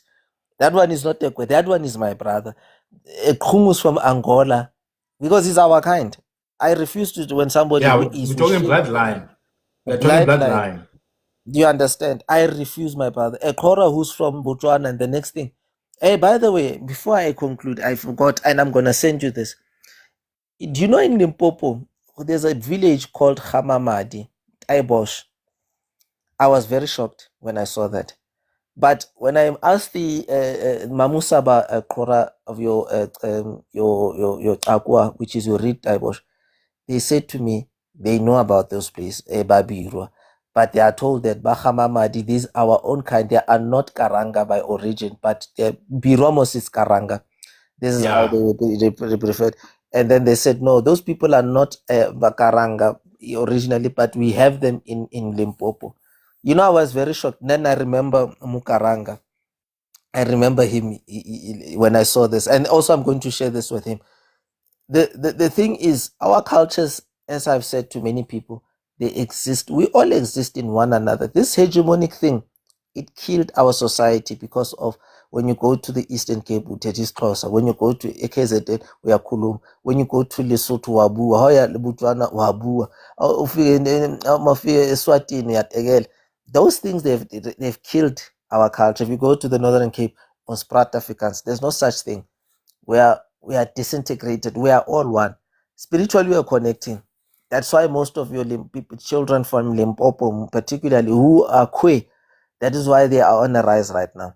That is why those from the KZN, they are on the rise. Yeah, Eastern Cape, they are worse. They are worse. Most of them, they are starting to acknowledge that no, we are who we are, and we've been lied to. We need to revolutionize the history that has been written by these imposters. We're missionaries who have legitimized history as if it's oral data in by chance. But my brother, for this opportunity, Tiraka Qeqaqau, Qauti Kaisep, Khangamak he suas uhauko ngatika Qhua, Qhuan Huan, Hana Heba, he platform. Thank you very much, my brother. Kaise Qeqaqutsi. Kaise Qeqaqutsi Tikai Qaqaub. Thank you very much, my good sir. Thank you very much. We appreciate that. I hope my people were listening. None of this was rehearsed, so everything he said is from his perspective, is from his spirit. Thank you very much. Kaise Qeqaqutsi. Tikai Kasab Qaqocheseb. Tikai Qaqaub. That was it. Beautiful lesson. Thank you, sir. Just wanted to say a few things before I hand over to my brother Mukaranga, to Makweru. You see, there was a person here with the account Satan. There was a person with the account Satan. He said the prefix ki and gi are Proto-Bantu. I like that because no matter how much you try to deny it, you will always admit it unknowingly. I said to you, even this nonsense of Bantu language and whatever, it's just codified Kwi and Kwemana. He admits it. He says, no, the prefix gi and ki is Proto. What is Proto-Bantu? It's codified Kwi. That's it. Remember, these people, the E1B1A gang, and all other haplogroups came out of the haplogroup that existed in Southern Africa anyway, including their language. So that what's going to happen is that South African people are going to be claimed by or they're going to try to claim every group, because every time they try to learn other languages, they're going to see similarities. You're going to try to learn Congolese, you're going to see Kikongo, you're going to see some similarities. You're going to try to learn Hindi, you're going to see some similarities. You will try to learn Aramaic, you're going to see some similarities. Why is that the case? Why is that the case? Because we are the source of modern language. We are. So there's always going to be something that's going to link you. Even Greek, even Latin, even English and Afrikaans for that matter. You know, the Afrikaans word bok is derived from impongo and poko. That is literally the same thing. Bok is impongo or poko, which is oh. You could do the same in English, to cut, which is to cut something, you know, to divide it. It comes from the root word kati, ekati, like in the middle. In the middle, literally, that's how you divide things. I could go on and on and on and on. All language will be linked back to us. If you go to Mayan and Aztec languages, you will see similarities. That is not to say you are those people. That is one of the most simplest ways to look at life. You don't look at life in that manner. You study thoroughly. If you do not understand phonetics, phonology, and linguistics at large, if you don't understand how sounds change, you don't understand elision, you don't understand metathesis, you don't understand lenition, you don't have a right to comment on what the relationship is between languages. Unfortunately, that's just the truth. You should not be talking about language when you don't know these processes. That's one. So that gentleman, Usatana, that young boy, I wanted to say the prefix for language, ki, and the prefix for language, gi, are kunkia. Yes, Lukanyo, Bantu family group as a language is fake. It's a theory. Remember, the Bantu thing is only a theory that white people came with. Even white people never said it's a fact. They told you it's a theory. It's people who have no identity who jumped on it as an opportunity to identify themselves with something. It was never there. White people themselves were like, no, this is just a theory. We think in this way. We thought in this way. And they died after that. Hey, idiots who don't have identity were like, yo, we're going to take this one. It's ours. It's South Africa. It's Bantu. Hey, Baba. I'm saying to you, that prefix, ki, in Kiswahili, in Kikongo, in Kiwatwat, that ki and that gi in front of languages is Gunkia. There's a language in Gunkia, the language of my ancestors, Hatsi. That language, it's Kikati. Huh? It's called Kikati. It's a language of my ancestors, and they are not from Congo. They are here in the Kalahari Desert and in Botswana. Kikati. That's why we say Singo Kanzi. Kanzi. It's Kikati, the language they speak. If you go to the slopes of the Drakensberg in KZN, all the way to Mpumalanga, there used to be a group of people. They are still there, but they don't speak the language anymore.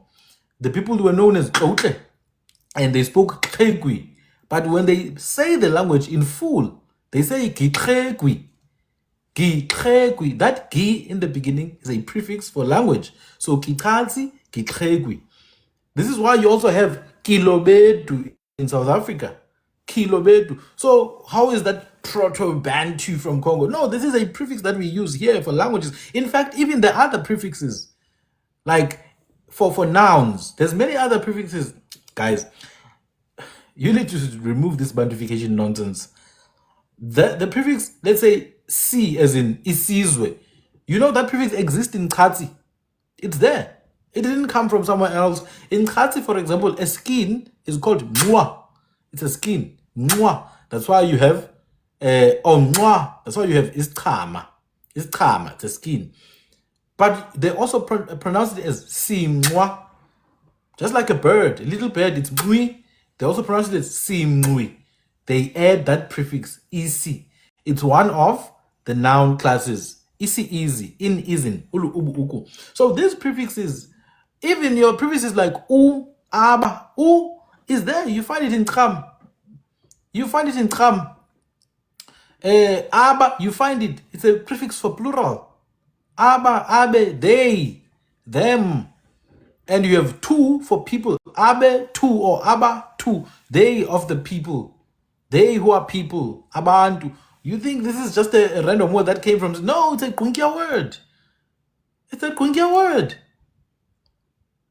So there is nothing that a Bantuist can ever say to me that I have not already come across in the past 15 years. And then there's this individual here called Tux Njobe. Tux Njobe, I called you to come and join. You are making a lame excuse that when you are an introvert, then stop commenting because I'm going to mute you. I want you to come and join so that you can lay your case. Come, don't worry, nobody's going to disturb you. I'm going to protect you. But I want you to speak openly so that there's evidence that you said this. Please come and join. Murena Makara, you can invite him again. If he doesn't join, unfortunately, I'm going to have to block him. I think there's an opportunity for Tux to learn something. I saw he mentioned other things there, and I'm being graceful. Come and join. I will make sure nobody disturbs. I'll make sure. As you can see, everyone is quiet because Galogu, we do everything with order here. Join. No one wants to know about your introversion. I'm also an introvert, but you can see, they're pepereza. Because it's a safe space. It's a safe space for you. Don't worry. You're safe here, okay? Mukarang, over to you, sir.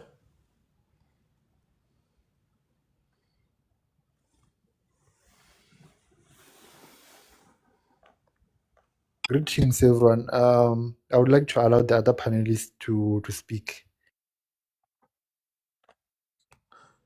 All right, Mukarang. All right, my brother. Murena Makara, if you want to say something, feel free. Unless, if you don't want to say something, you're just here for moral support, it's also fine. I appreciate it. Yes, my brother. It's the same sentiment. I think we've got guests who I think are yearning to ask some questions. So I'd rather we give them the platform for now. Like Sekaya Tina for Tina La. So we are always here. Thank you. Kamako. All right. And then we're going to move to Mkeswa, the Kushite. Talk to us. Linjambudi. The Kushite, I was just trolling Ulila, but they called me a Kushite, so I just wrote that to troll them. Oh, I thought that was very interesting. Ukeswa uhlangana ne Kushite, but I get you. No, I was just trolling them. Yeah. So anyway, I think I've got my answer already from what I wanted to ask. You guys have already said it. I can't pronounce the name of the brother at the bottom and you. But the only thing was, I think I've got my answer because I asked Guti, where did the queer people come from?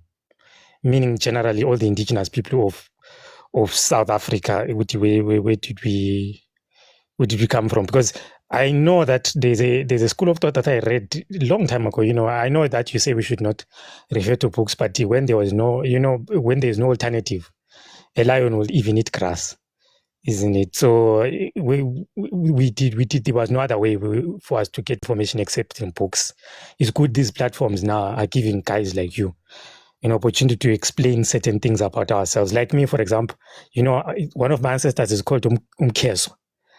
I only found out from a platform in Aboli just 4 days back that no, it's actually taking me back to a queer ancestry. You know what I'm saying? Because I belong to what we call Abantu Bakozwane, Amangwe. Oh, but okay. I already knew that Amangwe, Nabankwe, which is Unkwe people, isn't it? That one I already knew. But I did not realize that even in one of my ancestors, because Umkeso is just one of my ancestors.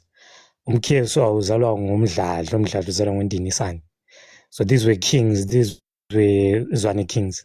So I didn't realize that it was actually coded there in his name. You get what I'm saying? So it's these platforms that are teaching us that, you get what I'm saying? So, the evidence is there in our praise names, in our ancestors' names and everything. So what you guys are teaching, it's like the truth set again. So basically, I just wanted to ask that, where like, I Let me just ask it so that maybe your answer, so that it will All give. right. Where did the queer people come from? The books were saying that we came from East Africa. Yes, so that's Okay. Look, you see, when it comes to books, the reason why our people need to be very careful is because after every 2 years, every 3 years, every 4 years, they change their opinion. You see, there's a book called History of Basotho, Modern and Ancient. That book was written by Frederick Ellenberger. You see, in that book, they say the Bushmen came here on ships, on big ships. They came to be slaves of Solomon in the great mines of Zimbabwe. That's what that book is saying. Can you imagine? They say the Bushmen people were brought here down to South Africa on big ships. They were slaves that were going to mine in the mines of Solomon. Absolutely no evidence of that. Absolutely no historical context. But that's what it's in the book. So if you go with books, you're going to believe that, but we know it's nonsense.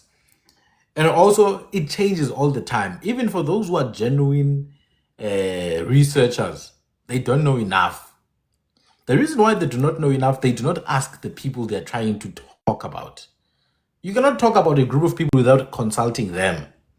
They just write randomly, but they're not going to ask the people themselves. That's why they come with nonsensical stories like the Bantu migration, which it's, the Bantu migration, some of the earliest people who opposed it that I came across were not South Africans. It was Central Africans, people from Uganda, people from Uganda were already opposing the Bantu migration years ago. I think the earliest video I saw was from like a scholar from Rwanda, a scholar from Rwanda. He was completely against it, that there's no Bantu migration. The crazy thing is that he's a Tutsi. You get what I'm saying? And he is providing academic and scholarly evidence to say there's no Bantu. So what I'm saying is that it's not a new thing of challenging this nonsense, because it was always a theory. Now, a theory is something that you should be able to test. It's said that our people are so religious. They're religiously inclined. So they think everything just like they think about everything just like they think when the prophet, Papa, yes, Papa, when the prophet speaks to them at church, they're trained to obey, remember. They think that's how they should navigate life generally. Everything, just accept it. Just accept it. Don't question. Yes. This is not Papa. There's no Pushiri here. We are thinking here. And this is what native people need to release that nonsense of yes, Papa. Now, where do the Khoi people originate? Remember, Khoi people are the oldest link to ancient humans. They are literally the oldest link. So the question of where Khoi people originates is the question of where humanity at large originates. It's not detached. They don't originate in some one place where other people did not come from. They originate here. All evidence, once again, points to South Africa. You see, yesterday in that live, I listed at least 10 to 15 sources. At least 10 to 15 sources. And I know those people that were there didn't even go and check. They didn't even go and check those sources that I listed. And those sources, I listed them on purpose. I don't need those sources to tell me anything, because I've got indigenous sources. But they prove without any doubt that South Africa, the Kalahari Desert, is the source of humanity. 200,000 years ago, studies have been done to show that the desert was actually a green area. It was a large green area because of a tilt of the earth that must have taken place in those years. Just like the Sahara Desert was also green before. It was green before. The Kalahari used to be green. People were thriving. There were wild animals there. If you dig in the Kalahari, you can see some traces of civilizations that existed. You can see the earliest tools that humanity created with stones, flint stones. That's why when some of the traditions we do, we reference those times when we used to use stones to cut the fingers, we used to use stones to circumcise, we used to use stones to cut the faces, etc. So the origin of Khoi is the origin of humans. It's here in South Africa. That's what all evidence says. and be like, oh no, but the A00 DNA is in West Africa. No, it's not. And people don't originate from the A00. It's just one haplogroup that has been found to be older than the previous oldest one. It's not the origin of humans. A00, I repeat, is just one haplogroup that has been recently found to be slightly older than the previously oldest one. Next year, when they find another older one, they will move the timeline back. But haplogroups don't tell you. You need to look at the autosomal DNA, which means the entire genetic pool of a people. And that, without any doubt, proves South Africa is the origin because of the diversity of the small genetic pool that we have here. It's so diverse, it proves this is the original population group. But once again, those sources that I listed there are freely available to read. Now, that is the answer. But besides that answer, if you look at the mythology, the folklore of our people, listen to Botswana. Botswana say, with their oldest folklore, I'm not talking about the new folklore now that they come from, what is this? Middle East. The original folklore of Botswana. Yes, exactly. You see, this individual said, I also heard origin Kiko Kalahari or Kalahari ko Botswana. The oldest folklore of Botswana say they came out of holes in the ground in a place from a place called Matsieng. In fact, sometimes they say Matsieng is their oldest ancestor, but this is where it gets interesting. They say where they came out, it was the Badimo, the Madimo, and Lowe. Yes, Kocha Lowe. Lowe was the first ancestor who was walking on one foot. That's why there's a giant footprint in the Matsieng site. Now, the Matsieng site is in the vicinity of Botswana, close to South Africa, like that region here. Now, some say they burst out of the reeds. People think it refers to a physical reed. No! You see, if there's no light pollution in the sky, you could see a beautiful skyline at night in the sky. You could see the Milky Way. It's like a long stick in the sky, a long reed in the sky. In fact, in Japanese mythology, the Milky Way is called the reed, umhlanga. The Milky Way. It's called umhlanga. Where do we come from? Where is the Earth? The Earth is within the Milky Way galaxy. When you observe the Milky Way, we are part of that. When you are seeing the Milky Way from millions of years ago, but right now we are in the Milky Way, we are revolving anti-clockwise within the Milky Way galaxy. Our solar system is inside the Milky Way, and inside our solar system, we are revolving anti-clockwise about the sun. It's much deeper than what people think, the whole thing of the reeds. There's no way a human being came out of one reed. Reeds are small. You couldn't come out of them. Anyway, back to Matsieng, Lowe. That one-legged god has many different names. Pateha, Patswa, Lowe, Matsieng, Umlenze Munye, Umlende Ngamunye. Some people say he's the son of God. Tiko or Tikwab or Tunikwab, which we know Tiko is the manifestation of the sun in and of itself, is the glory of the morning sun as it rises, because we know that the dwelling place of Utiko is in the redness of the morning. The redness of the morning. Tikwab or Tunikwab or Twikwab. So basically, my point is that vicinity of the Kalahari in a lot of our folklore features as the origin of humanity and these nations that we are part of. And those footprints, that giant footprint, is what informs these mythologies that Mlente Ngamunye or Mlenze Munye, the one-legged one, came out of there. But a more important point is that it's not just humans who originated there. The story says even the Madimo. Madimo. What is the Madimo? It's Amazimzim. The homonym species who are not Homo sapiens sapien, but they are homonym. Homo naledi, Homo erectus, Homo neanderthalensis, Homo denisovan. And other species that existed that we didn't know. Others even fed on humanity. That's why Amazimu are synonymous with cannibals. We lived with these creatures. And this is what people with tiny brains and thick skulls do not understand, because their skulls are so thick, even sound waves cannot penetrate just to shake a little bit of the fluid between the brain and the skull. People with thick skulls are unable to understand and process this information. It's too much for them. So that's why I always say, if this is too much for you, go and watch dancing videos. Go and watch Peanuts and CPC and the kids that are dancing. Robot. Go and watch PC. It's fine, guys. We don't all have to be these intellectual, serious people in life. Go send a message to someone, ask for wings and ice cream. It's fine. It actually suits you much better. But if you're going to come here, uzobhoxa.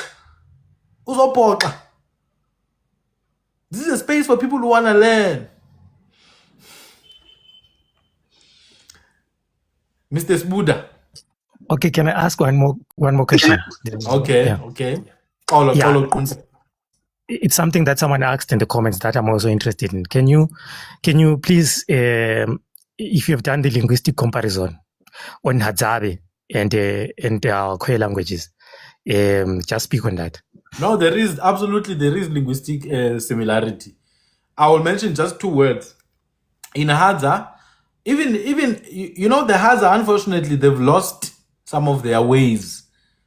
They've actually lost some of their traditions now. They want to lose them even more. I think this is the last generation that will live fully in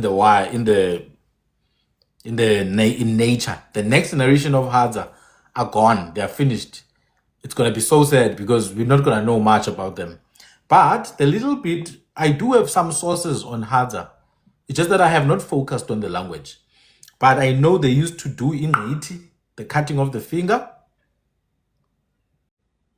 The cutting of the finger they used to practice is like we do it here. They used to do ukugcaba ebusweni like we do here. For example, in Hadza, the little finger is called chikichane or chekechane. I have no doubt about this. I've got proof. The little finger is called chekechane. We call it uchikichane. You see, so they lost the click. In Hadza, a dog, they call it kanga. We also call it ikanga instead of inja. We also use inja. It's not just Hadza, by the way. There's an even stronger link with us through the Sandawe.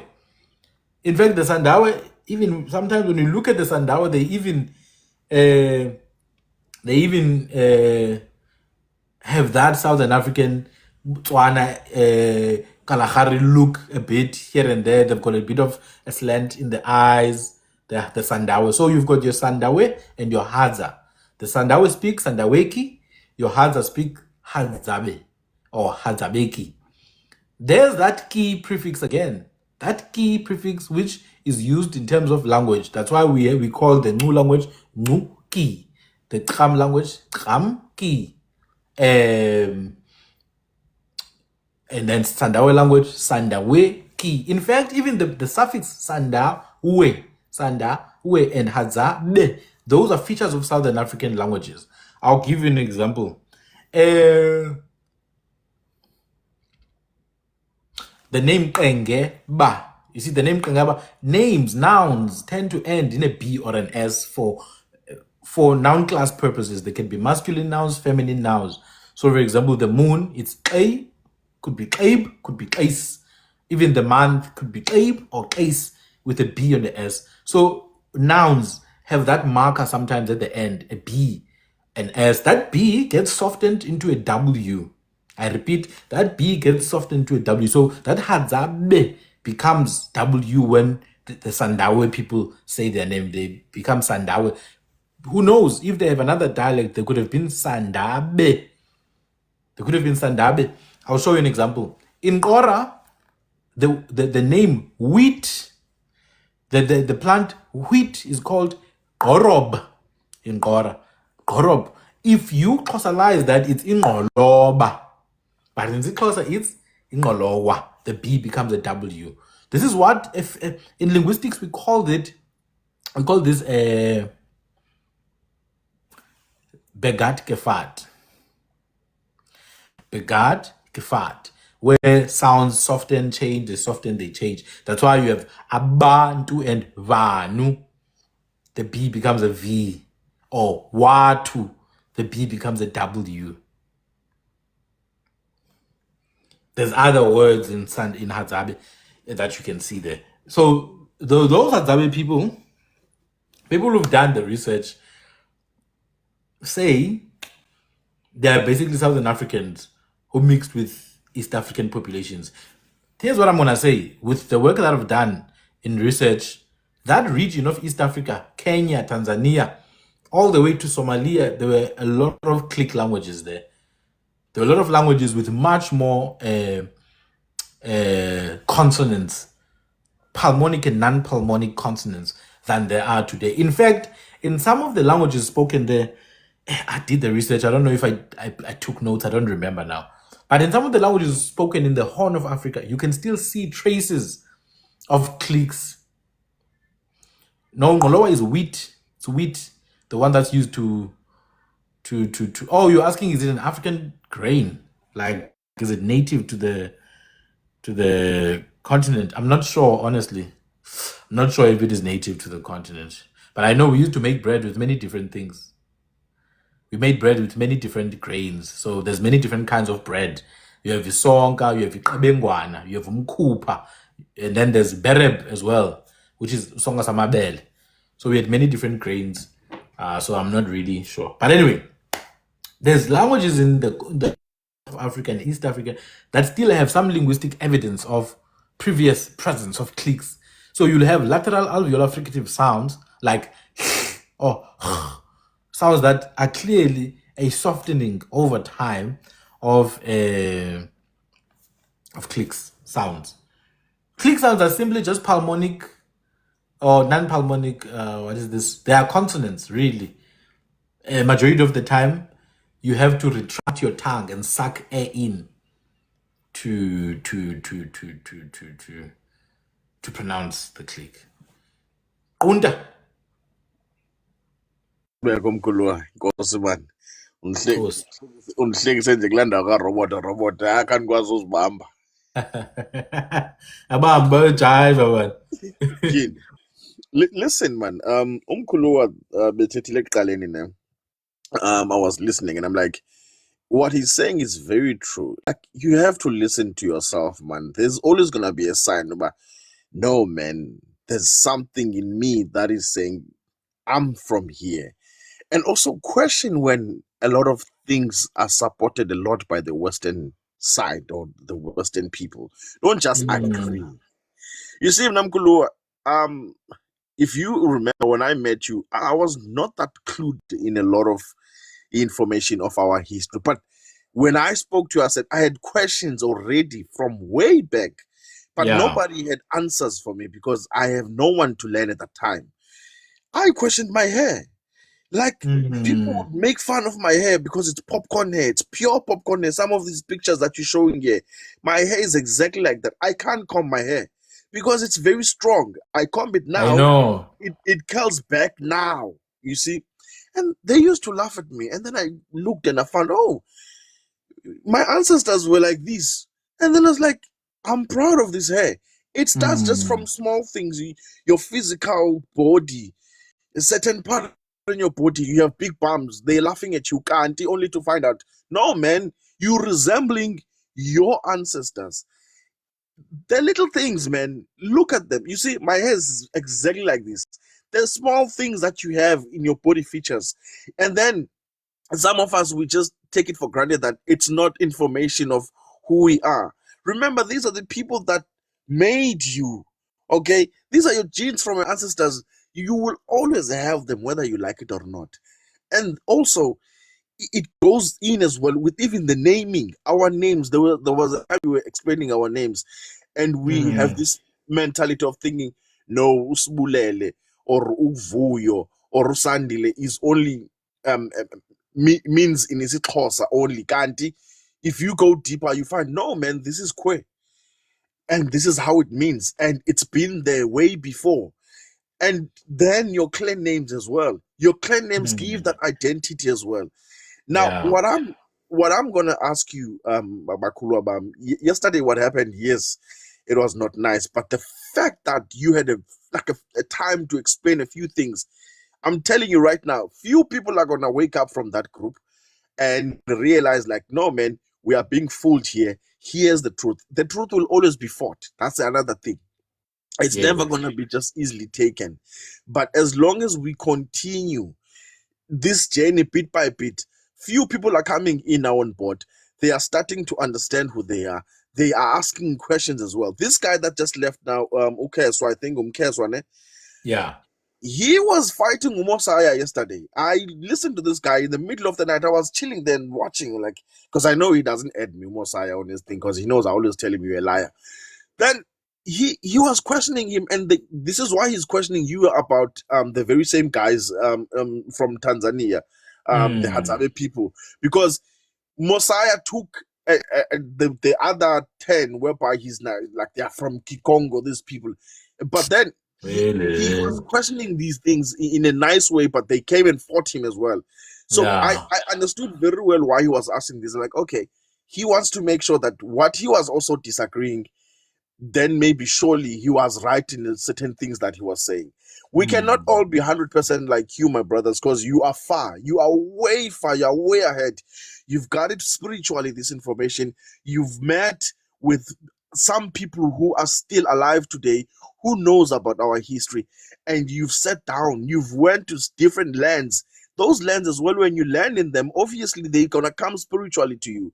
So for what you have done, I'm begging and asking you, do not let now any like evilness try to take you down, because they are coming, but it does not matter as long as we stand for the truth. Me, I will always be with you, my brothers, forever. And also on top of that, I am really wishing in the future that maybe it happens that we, not all of us, maybe some of us who can, maybe you ask us to maybe raise an amount or a certain amount of money where we can even travel just maybe here in Northern Cape and go and see these lands and see all this information that you have gathered.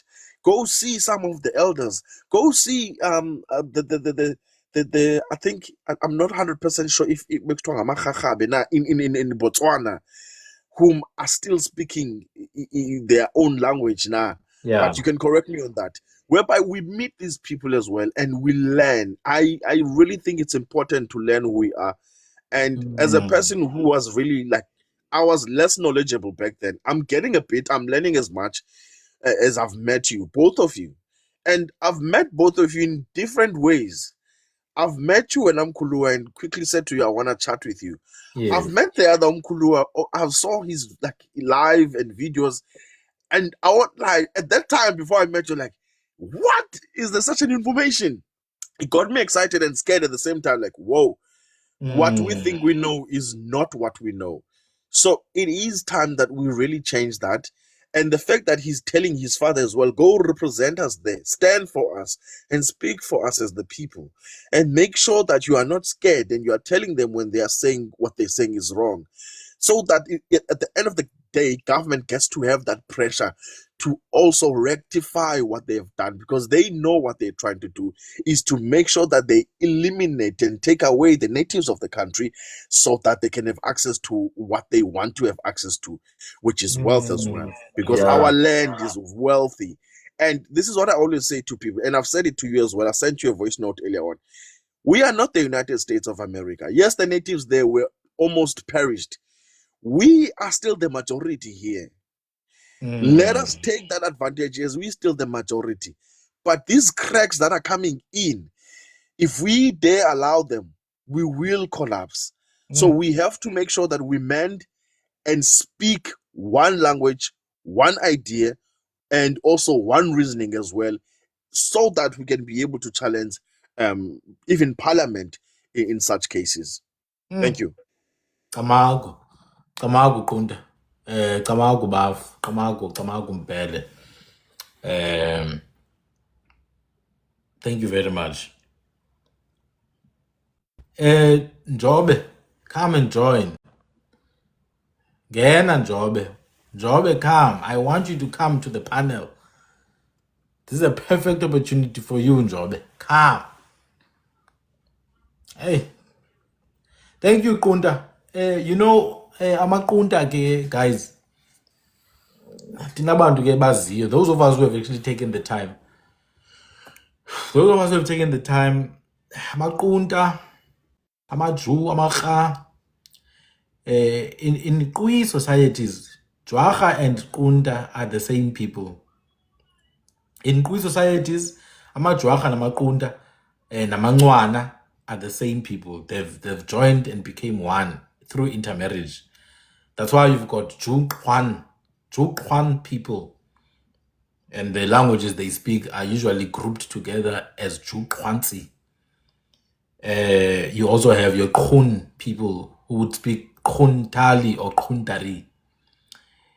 This is important because old oral history of Amabel and Amajwaga also proves the exact same thing. It actually, old oral history says they were one at some point, Amajwaga and Amabel. And this, for me, is a beautiful revelation because the Kui elders means they knew exactly what they were talking about because it's confirmed.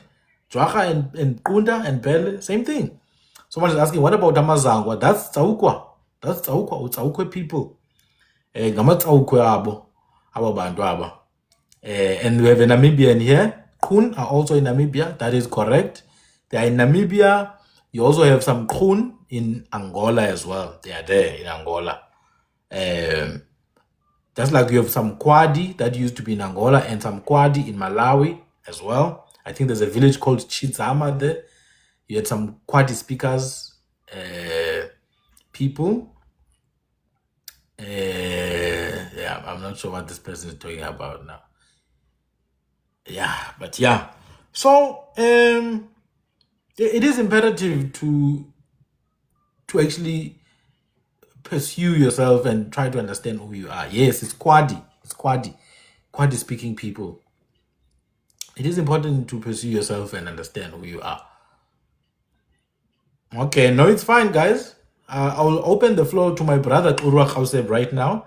I want him to talk about Amangahwane, to touch a bit on Amagikwa. After him, I will add on that. But what I want to say is, if you guys can see these beautiful Koten, these are Koten people. These are Koten people here. I want you to notice the hair of these people. I want you to notice the hair. This is what we call isiendane. The hair is what is called isiendane. Remember, Amahlubi were called isiendane KwaZulu because of the hair that fell on the sides. Amaxhosa call this kind of hair ivitane. Some people call it umyeko. But I want you to notice that these are Koken women and they've got this hair. This nonsense of monopolizing indigenous culture is going to stop. We explained that these things have always been there. This is not Nilotics. The hair of the pharaohs. These are not Nilotics. But you can see that same hair. Same thing with the red ochre. Choku. If you go to Kora Kobab, it's choku to paint your face.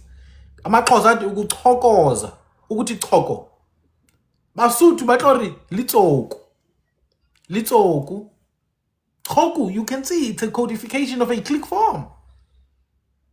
Come on, guys.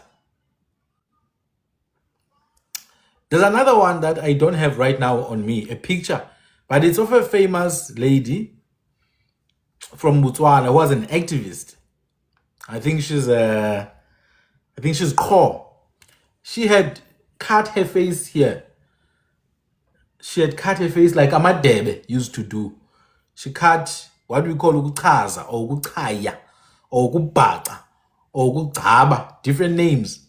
But she cut, and I'm like, wow, this is beautiful because sometimes people treat these traditions as though they're not indigenous A lot of these traditions are already indigenous here. Amanqarhwane, Tigasab, Urukhawseb, Amagiqwa. I want to give you the platform, my brother. I'm just gonna add on top of you when it comes to this one. I'm also gonna add with regards to Amagunu, Amagunu Kwebe, Tamak.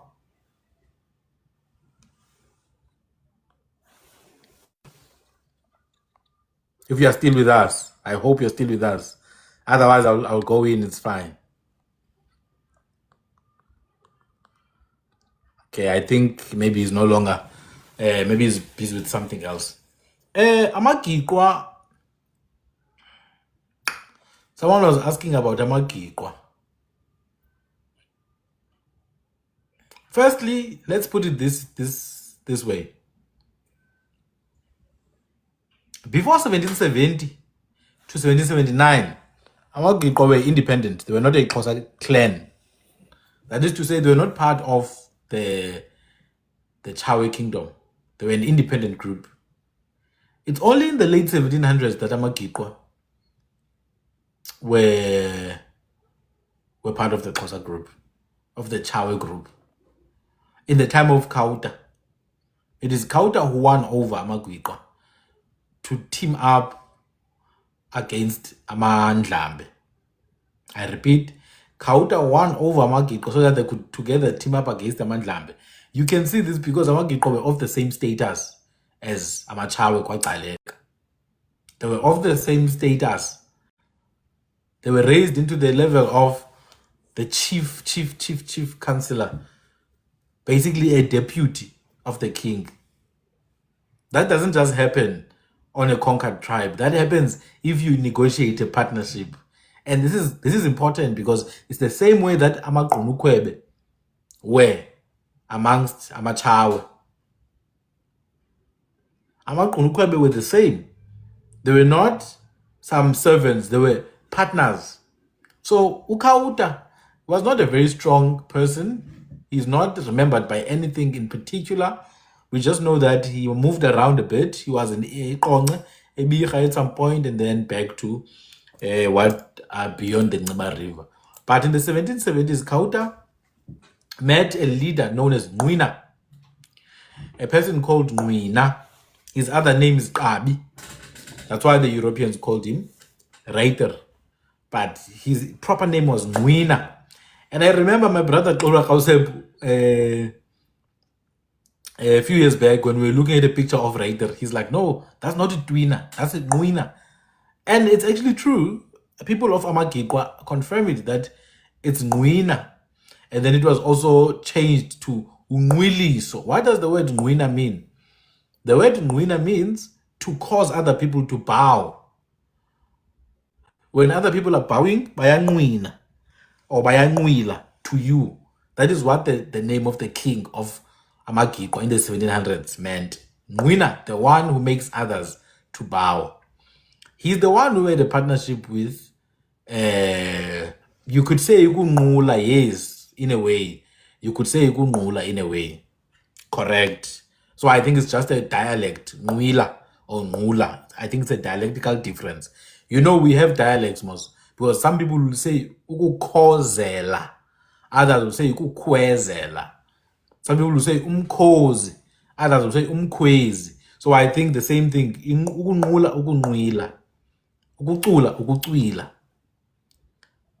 Yes, it's close to Nwina, probably the same meaning. So, but anyway, Nwina, well, ukucula is related, comes from the word ukuthi nqwa, same as ukuqwala, to look down. So Nwina becomes the guy then who agrees with Ukauta to join Kauta. They form a section, an army of some sort called Intinga. Intinga is the baby of Amagikwa. They decide when boys get circumcised. They decide who the king will marry, when the lobola is going to be paid, and they collect the lobola, because lobola was a contribution from the entire nation when the king is marrying someone. It was Amagikwa who decided those things, which means they were the most noble clan together with Amachawe, right? However, Nwina is said to have been a son of Untshexo. a man called Chenco. Now, anything after Chenco, personally, I'm not gonna follow it too much because the names, they don't convince me a lot. But some of the descendants of Nwina amongst the Magikwa is a person called Ngakwe. Now, Ngakwe means gift. The word Ngakwe means gift. We use this word when a girl is getting married and then the parents give that girl cows to go with. Kuthiwa ingqakhwe. So it's a Kwinkia word which means gift.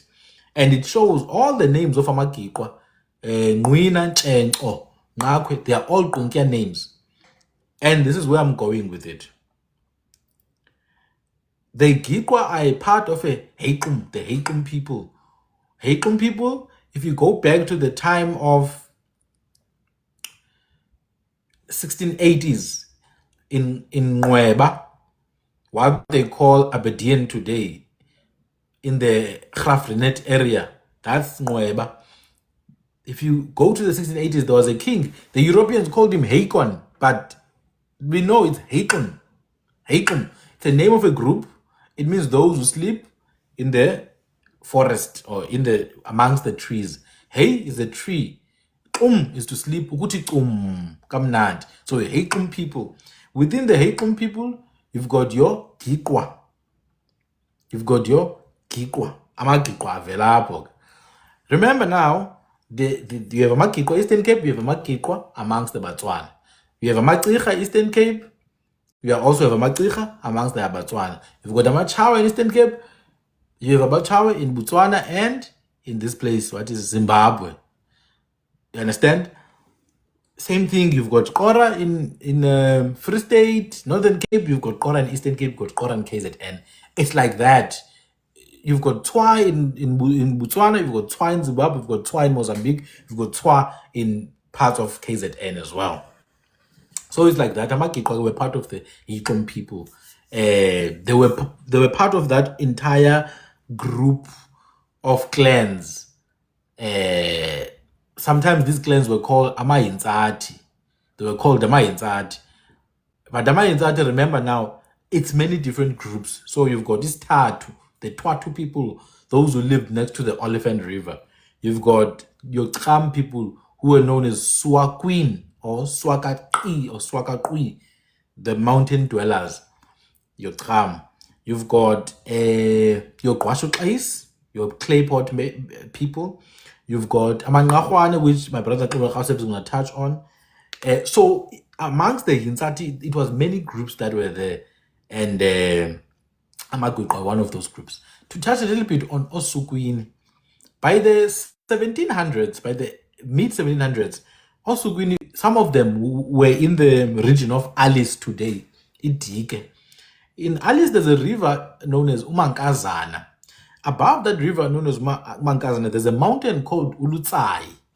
In that mountain was the palace, Umzi Omkulu, or Komkulu. It was the palace of one of the chiefs of Amasukwini, the Tram, the Xhosa speaking Tram. His name was Grihasep. Ugrihash, Achamaxhosa. The interesting thing about Grihashe, he had a son, the prince, who had gone out for a hunt in I forgot the name of the forest. Let me just check quickly. I like to add details when I talk about these things, you know. Just forgive me. I like to add details so that we don't get confused. But the son of Grihashe or Grihasep, he went out for a hunt in the 1750s. And there they met three gentlemen. Now, at that period of time, I think there was a bad blood between your Grihasep and your Chakhabe. There was bad blood between these people. So these gentlemen who are hunting your Sukwini, your Tram, asked this guy, whose name was Uguluwe. They asked him, Yemfondin, what are you doing here? Are you a Chakhabe person? He lied and says, no. We are not Chakhabe. we are Ndlambe. We are not Khakhabe. Because he knew if he said he was Khakhabe, they were gonna take him out because they were not on good terms at that moment. This happens in, I'm trying to think of the place. And the name of the guy who met with Osukwini together with the son of Gqeqeshe was the guy called Gquluwe. Now Gquluwe was the son of Ucakana. He was the son of Ucakana. They were from a place known as Nomshwak. So it's a real place. The clan name of Gquluwe was Umqoqo. So he himself was a Kui, Qoqwa, so-called Bushman. He was a Kui, but he was Khachab. And this is what we've been saying. You can be in whichever hegemony you want to be. It doesn't change bloodline. You can be in whichever hegemony you want to be. It doesn't change your bloodline. You could be part of Amahlubi hegemony. You could be part of Amandebele hegemony. The bloodline will always be bloodline. That's why you are going to find the same people you find in South Africa. In Eastern Cape, they're going to be in Western Cape. The same people you find in Western Cape, you're going to find them in Northern Cape. Same people you find in Northern Cape, you're going to find them where? In KZN. So, Oxuluwe, he was in a place called Ingogi. Ingogi, that is the place. It's a river. Ingogi, the Ngogi River is a tiny river that joins the Kobonqaba River. So Ingogi is isibhaqana seKobonqaba. Now Kobonqaba is a big river. Kobonqaba is just after the mountain called Didima. So he was there by the Ngogi River. He had killed a buffalo. Wabulala Inyathi uGquluwe. Now Inyathi, the stomach of Inyathi is not called Ulusu. The stomach of Inyathi is called Ulwanga. This is one of the things we used to eat raw. Ukufukuta. I repeat. We used to eat it raw. Ukufukuta or kubukhuma. Kubukhuma. So Gquluwe and these two other guys he was with, they killed a buffalo. Babulala Inyathi. Oh is the name of Inyathi. This is why you have the river. Once. River of the Buffalo River. Interestingly, the Velabies, which looks similar to the buffalo, is called Biso in Bungia.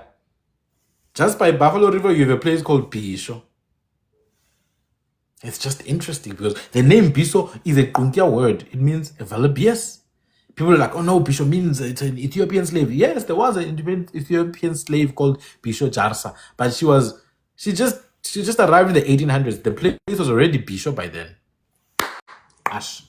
So by the rivulet Ngogi, isibhaqana saseNgogi, next to the river iKobonqaba, beyond the mountain of Udidima, this is where Gquluwe was hunting. And in his hunt, he was met with a group of your Qauken Swaqui.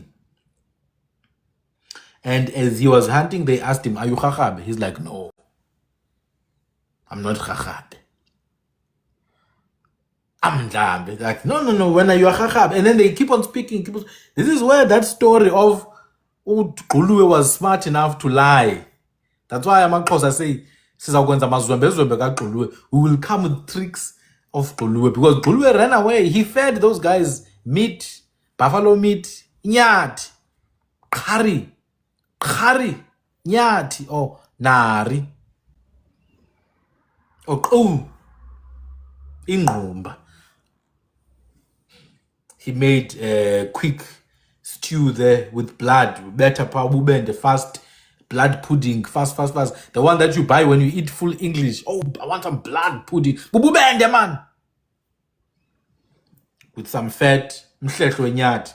Then he took also some other things. I'm sure he also gave them some raw cow, buffalo stomach, ulwanga. You know, when you kill a buffalo, you're not supposed to eat certain things. You give them to the king. Just like when you kill an eland. These animals are sacred, remember? They are literally sacred. They are taken as kings. We used to greet a buffalo back in the day. If you see a buffalo, you greet it like you greet your king. Silo. Silo sehlat. You bow down, Baba. Maybe not, but you greet it. You recognize it. Why do you think Inyathi buzokaba phambili? Because it's dangerous. Yazi Nyathi.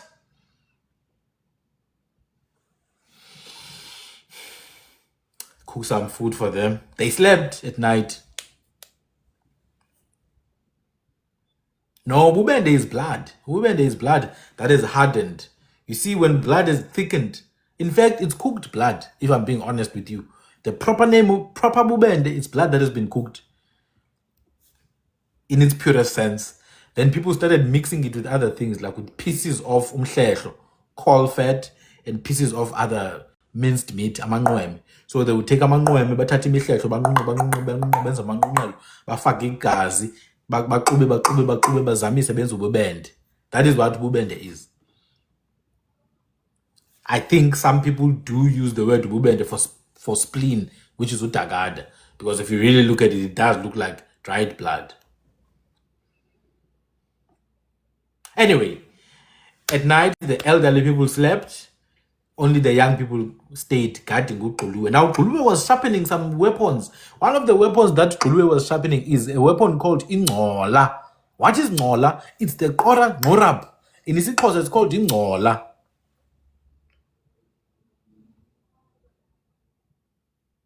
That's correct, Shalabemnuk. Yeah. So you have ubende and bubende. Makes sense. Uguluwe was sharpening ingcola. Yes, ingcula, same thing. In Kora, it's ngorab. In fact, in Kora, it's ngotsi ngorab. Now, ngotsi is a word that means to pierce. Ukunqunza. Yay! Ngotsi ngorab. Inqunza ngcola, which means ingcola yokunqunza. Ash. At night, he attacked the young men that were left guarding him. Unfortunately, one of those young men was the prince of the Sukwini, the son of Gqekhashe, Yogqihaseb. And that is the story of Utolu. So I'm saying that there were people who lived in these areas. It's not just when we say Ngahwane, when we say Sukwini, when we say, it's not like we don't know the details. We know the details. We can locate them. We know the places where they lived. We know the mountains. We know the rivers. We know exact locations where events took place. Amaguti Kasab, please touch on Amangahwane and Amangongo.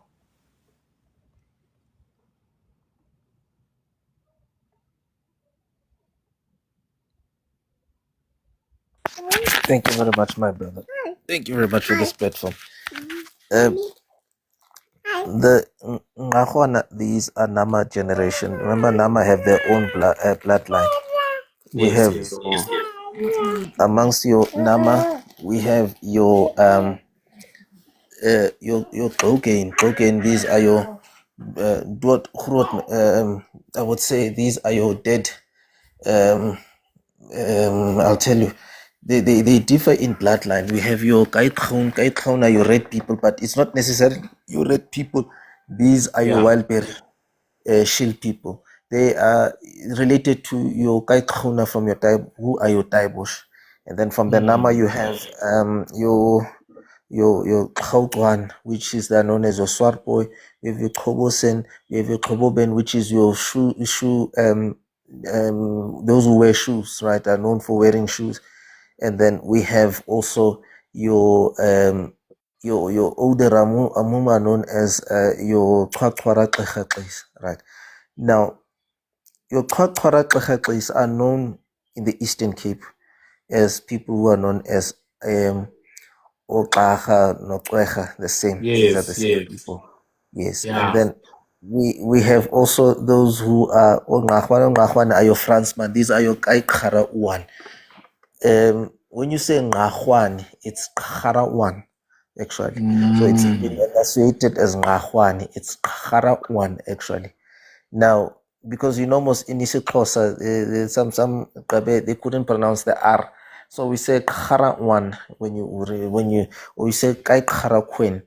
They are found in Lokhwabe in Botswana. And there's a good brother of mine. I don't know if you know him. He's also on TikTok. He's also on WhatsApp. He's also as well on Facebook. Lopang is from Lokhwabe in Botswana. He is a Nama advocate. He's a very good advocate. He visits South Africa. He visits Namibia. He visits Botswana as well. So the same person, he advocates a lot of Nama. And he is one of the organizers of the Nama festivals that always takes place in Namibia, Botswana, and South Africa as well. So they are coming from Kaikhara one. These are your people who were led by Usama Cooper, who was they were fighting the Germans in the Holocaust Yes. as well in the beginning of 1900s. So among Khwani, they are coming from those people. Mind you, these people, they don't originate in Namibia and Botswana. They migrated to Namibia and Botswana. As I've told these people, they come from the Eastern Cape, Western Cape area originally. Yes. They migrated. As a result of migration was they were fighting the British colonial system. They wanted the independence. And then that is why we have Namakwa land designated under them. And then as soon as when they saw the Gordonia War, when it took place, remember I mentioned the Gordonia War, Yes. where our people as well, Gordonia, remember the fight of your Mamusaba? It never Yes. existed only in the northwest, northern Cape area. It existed Free State. There were wars where the British waged war against indigenous people, against the Korana and the Nama particularly, and also against other indigenous groups. So when Korana people were decimated, right, some of our people, they remained to Botswana. Some they went as to Limpopo, others they went to Namibia, but majority they remained in Botswana. Some they remained in the areas, and some they were brought to the Eastern Cape. Those who ran Yes. to the Eastern Cape, they didn't came on their own. They were brought by the courts. I usually tell abantu abangogaba, you were not brought there because of you were forced to flee. You were brought there by the court because your ancestors, they were prosecuted. They were taken off their land. They were taken to in Qawqi magistrates, which is a Qonce. Oh, They were yeah. brought, which is they were brought there to be prosecuted, and that is why you were misplaced because your landscapes had gold, had minerals, and then you were taken off by the through the British courtship system as well that misplaced these people. It's the same as well. So even some of our people who were Nama and those, they were refused. Some of them they refused to be under subjugation of the system in the Eastern Cape, the Cape Colony. So they forced themselves to move to what is today Namakwa land. The others they went to Lehwabe, and then others they went further in the Namibian as well. And then the Ngongo people, these are your Ngqungqi or your homestead people. NgesiXhosa bathi indlu or Yes. ungquphansi. Let me Yes. explain the ngquphansi because others they corrupt this word. Yeah, but you see the phonetic, I always tell people it corrupts the click. But you see, Xhosa, as I say, the old Xhosa speakers, they never corrupted clicks. Now, when you say ngu, it means it is a home. So you say ngu or ngu, right? Or Yes. ngu. So that is ngu or ngu. It means a homestead. But when you say a homestead, you say hum. That is why ngesiXhosa kaSetswana ba re ke ntlong, ngeSesotho ke ntlong. That's why ngqung. That's why we say ngqung. That is why ngekweSixhosa they say ngqongo. Ngqongo, it means ngqung. It means homestead people. In Afrikaans hulle sê is die kraushoek mense. These are the same people. Those people are Cham people. The reason why they are called homestead. Remember yesterday when we spoke to that live that was consisted of people who are saying that we are coming from bush. When I said to them, Yes. we are divided into societies. We have those who are living in plain, those who are living in caves, those who are living in homesteads, and it's not only in Kung. Like in Kung society, you have your Kung society, you have your Kali Kung, right? In Kham, Yes. you have your Ngungkwi, and then in Kora you have your Karida queen. But the Yes. Karida queen from Kora, they are originated from your Ngum people particularly. Do you understand? Yes. So indigenous people, they were not the same. Those who interacted with other groups, they mimic them. Remember, I used to tell you about your Junghasi warriors. If you teach a Junghasi how to fight in a war with guns and weapons, fierce weapons, they're going to do it 6-7 times better than you, the person who trained them. Do you understand? Because they mimic, and they are good trackers as well.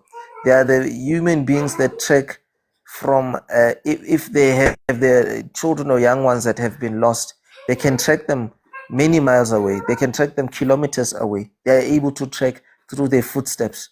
Do you understand? So hence I say the difference between Amangongo, the history of Ngongo, it means those homestead people who were actually your Kham homestead people. Remember, most of Kham from your Swaka crew, we have your plain people, and then those plain people who remained in the mountains, right? And then Yes, yes.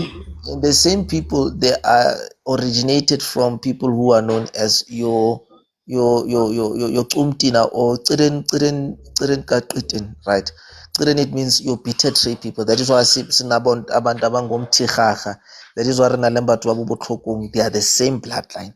It's just that the other one is set in isiXhosa, the other one is set in Setswana or Sesotho. Do you understand?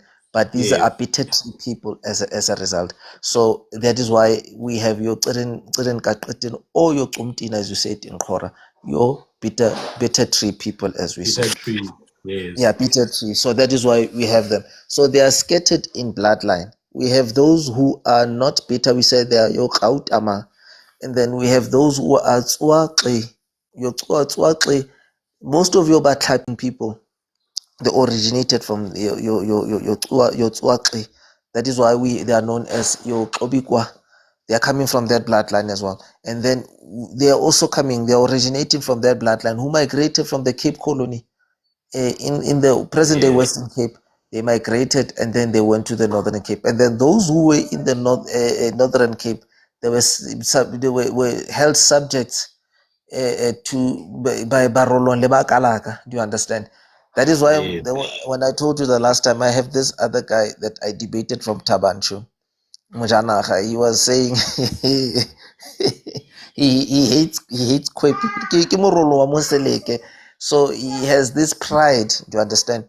When he debated me, so one thing I said to him, if you debate with me, bring facts. You see, but the Ngongo people, as I say, they originated in the Western Cape as well, but they are found most they were found in Lesotho. They were found also as well in the Free State, in the Northern Cape, and also in the Northwest area. So these Yes. people are scattered by bloodline. My great grandmother is one of those who were found in the Free State and also Northern Cape as well, especially going to Bartley West as well. But funny enough, they spoke isiXhosa. And I usually said this language, it was not orientated in Eastern Cape. It's also orientated in the Free State and also in schools. Today, it is also orientated in the Northern Cape as well. If you go to Kumkama, isiXhosa was taught there. If you go to Springbok, isiXhosa was taught there. Yes. If you go to Kurumani, isiXhosa is taught. There are schools that are teaching isiXhosa. Funny enough, when people says this language is only found in the Eastern Cape, no, it is. These schools used to orientate that. That is why in the 1950s, most people, when they are coming from the Northern Cape, who have never been to the Eastern Cape, they can speak the language very fluently. And then, yes, there is a difference between Amangahwani. Amangahwani, they are Nama. I usually say to them, Ningama Nama. And your history, it goes further to Namakwaland. Your history, it goes further. But the Eastern Cape, it's your indigenous place because when the British arrived in the Cape Colony, most of your indigenous tribes, they migrated from present day Eastern Cape, going further to the Northern Cape. As much as when Kora people were leaving the Western Cape, when they migrated, then they disintegrated into Northern Cape, Northern Cape, Northwest, Free State. You Yes. see, and then you find them in the Lesotho area and also in KZN. You find them in Limpopo, some, but majority you find them also in the Eastern Cape as Amangosini, as they say. But because they don't know, because they were embodied under a group of your left-standing people who migrated along with your we migrated with your Ghana, they migrated with your Kwara, they migrated with your Matona, and then also with the Kulu people also migrated to the Matar. So those groups of people, when you read into them, it's Ngosini, Matona, and then also your Ghana. They all migrated into one area, and then the other one was known as they were known as Ngosini because they embodied them under. But when you follow the history, these people are related phenomenon because of, if you follow the royal bloodline, it originated where? It originated from the left-standing people. Let me also give the clarity on that as well, my brother. Amanxele, they are also amaxuma, or yokaixhuna, or xhumna, if I say. Because ngokwesiXhosa, you have Adito, you remember we spoke about ikati. We have your Yeah, ikati. God. Yeah. Ikati, it's iqhare. It means nesiXhosa you say qhari or we say Yeah. qhare, meaning the Yeah. small house, right? Yes. Meaning your left hand, it is a small house, it's a small hand, right? It's your smallest hand. And then we have your qamqwana, which is ukunene, the right hand, right? So in Xhosa we also had the system similar to what you have in isiXhosa, where you have your right hand, your qamqwana, and your left standing. The tribes that are coming from the right hand, these are your left standing. I mean, these are your xukua, which is your amatriosha, and then we Ucor. have your Gqekhaqes, which is amangqika. Mm. And then you also have your the houses of your they're all different houses in places, right? That holds the right hand lane. Then we have your Karima place where you find, which is your left standing. That's where you find the Ngosini name, the household. But not all Otriosha, Matriosha, they are the Kamkwana, but all Ngosini they are Yongele because of the bloodline which they descend from as a result. So that is why I say among Ngongo, they also from the right hand lane as well, from the Kora, you find them as well. They married, they're also part of the Kora royal system because Kora ancestry, they took wives from them as well.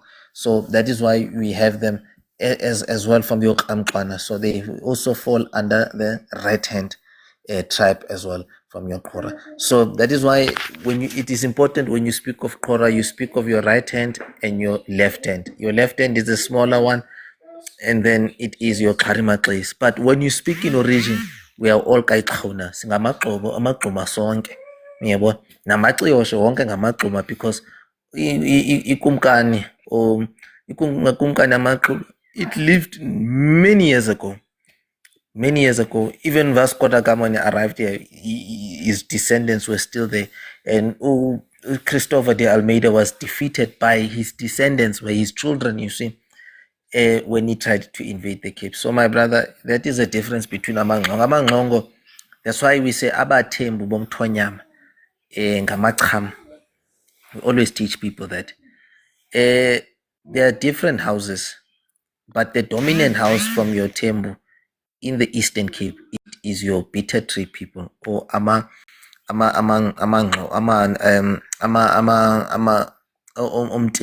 are the dominant forces. That is why you find Dalinjebu, he is a king of Abatembu today. It is not by chance, because of by tradition, they are the dominant ones. And their tradition does not go back in the Eastern Cape. It goes back to Western Cape. They have ruled. That's why even today they still rule. Their bloodline is still ruled. But the problem is their bloodline rules in isiXhosa, in customs that they forgotten, which were intermingled with other cultures as well. But they are not doing it in a customs that were actually customs that were practiced by his ancestor. But if you look at his grandfather, even Wielekai, when you look at him, you could see he's short. He resembles people that he comes from.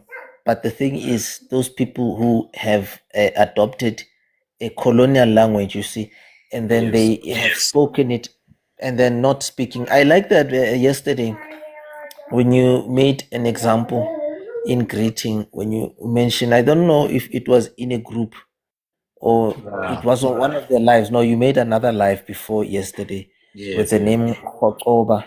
Yes, the greetings is Kotoba. Yeah. That is how you greet in Goinkia of your Kham. Even Kanga people, they used to greet like that. Yes. And when you say Khotong, I like when you made that. That is the truth. This is how greeting. And I usually told, there was this other guy, Kemosot, but the Sotu looks like Kwe. When I told him the name Khots or where it came from, he disagreed. But I didn't want to to go forth because Kotu or Kotso is the same, right? Because Yes. the thing is codified, you see. Correct. And then That's why I say most of our brethren, they disagree on this because they have never explored this. But hence, I like the other life. You made it very clear that it means to submit, to be submissive in Yes. a manner of greed. Yeah. No, my brother.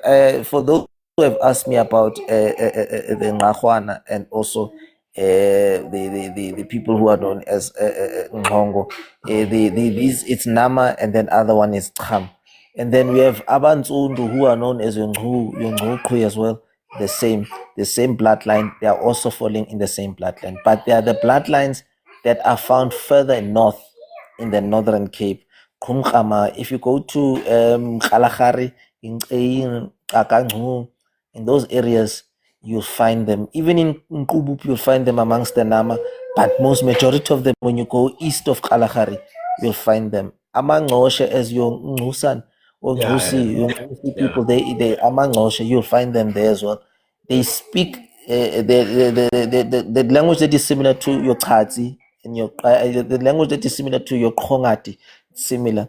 Your Khatsi was Khatsi in Kumkama going towards even Ngwatle, in the area in Ngwatle and going further in here, they are very dominant. Khatsi people are dominant in the west, in southeast of Botswana and west of Botswana, the Kalahari. They are very dominant. But you see, my brother, Khatsi people are all over. As I've said to you, you find them in Limpopo, KZN, Lesotho, Eastern Cape, Northern Cape. Your ancestors, they are all over. Even in Namibia, they are all over, my brother. Thank you very much, my brother. Thank you. Kaise Kuchakauti. Kaise Kuchakauti Tikai Kasab. Thank you, brother. I think that's gonna be it for tonight. I'm not gonna take more time from you. And there was a gentleman I was asking here who took some job. He's very opinionated. When I asked him who took some job, he didn't want to join. He said he's an introvert. It was a very weird thing to say because the way he's very active here, it suggests otherwise. Utlabe Mnuga was asking the word nu. No, nu means dark. It's the word ntu. If you remember, there was a snuff called ntu. Deathless, I did see the email. I'm going to reply just now. If you remember, there was a snuff called ukwai, ntu, dark snuff. So ngu means dark. It's a clan, a group of people called the ngu people. You find them in the Northern Cape, in the Kalahari. You also find in Eastern Cape, your ngu and your ngung are like this. Your ngu and your ngung are like this. In the Kalahari, you also find in Eastern Cape, ontsundu no ngongo, bangumntomnye. It's the same thing. So that's ngu. It means dark. It's a form of the word ngu. In fact, you can see the word ngu in the name nguka for a hyena that has black sides. Hyena that has got dark sides, you call it nguka. Yes, and then a hyena with dark spots, you call it nguka kaya. Now kaya means yellowish. You call it nguka kaya, the dark and yellow hyena, because it's got dark spots and a yellow tinge behind it. And then the hyena and the jackal, because they make so much noise, you call them nilashe or kiras. Now, ugucila is from the word ti, to make sound, which we also use for isi, a singing and dancing ceremony, which we also use with the masculine ending, umcimbi. So ti was what gives us the word cila, which is ugucila, to sing, to howl, to make noise. Therefore, inilashe is the animal that makes noise, the laughing animal, hyena, the howling animal, a jackal, which is also called impunguche. Ixesha liqhathwe inja nto zakuthi ixesha liqhathwe inja ndizawuhlehla ke ngoku we have ingcuka, dark sides. We've got ingcuka qheya, dark spots. We've got ingci, the ngci. Ingci, it's got what? A mane, the maned hyena, ingci leyo. So ingcuka qheya ingci. We also have other names for the hyena. We've got isandawane, which is a codification of the word ingqawane. Now, ngqawane comes from the word ngqawu. Ngqawu means to pursue, to follow, to hunt. Ukungqawa. We say if someone got lost and we are looking for them, sithi siyamngqawa. If you are helping, sithi uyangqawisa, uyakhangelisa.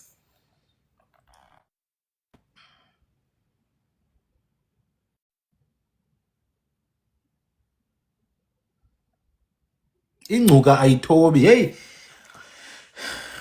that name is very strange. That name is very strange, but ingcuka ayithobi, at a surface value, it's ingcuka engagobiyo, like a stubborn hyena. A stubborn hyena. Masibambe up. I'm gonna go and look for it, because sometimes these names are not literal. You may find that Ngcuka Itobi was a specific species. You understand? It could have been a specific species. For example, ugqwala intloko. Ugqwala intloko is the word ukugqwala intloko, to bow your head. Ugqwala intloko. But ugqwala intloko in and of itself refers to a horse, a very strong horse that when it gallops, it looks down. That's the name of one of my ancestors, by the way, Ntloko. Also the name Tatang, it's a horse, Itatang. It's a surname of one of my grandmothers. Guta wagwa Tatang, but Tatang comes from the word Tatatan or Tatatakan, which means when the horse gallops. So Ingcuka Aitobi, the stubborn hyena, basically. But I'm sure there's a context where the name comes from. Now, I know there's always going to be many questions. Unfortunately, there's limited time. If you guys have any other questions for me, you can always inbox me.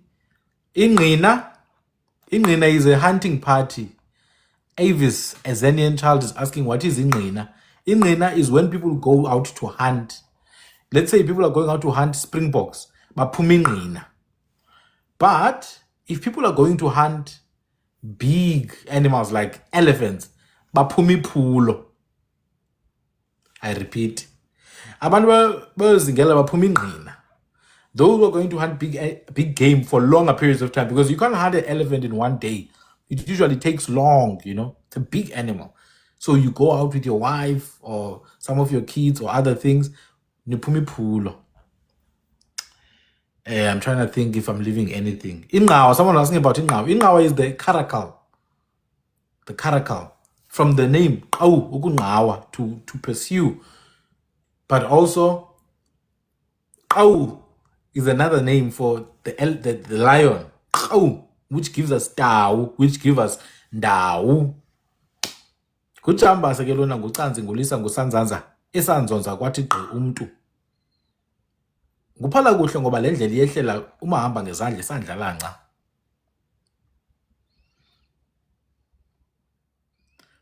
Kuthiwa ke intombi ziyalila zithi mfondini kawundizeke. Into ezihle madoda ezihleka kuvele nezinyo lokugqibela.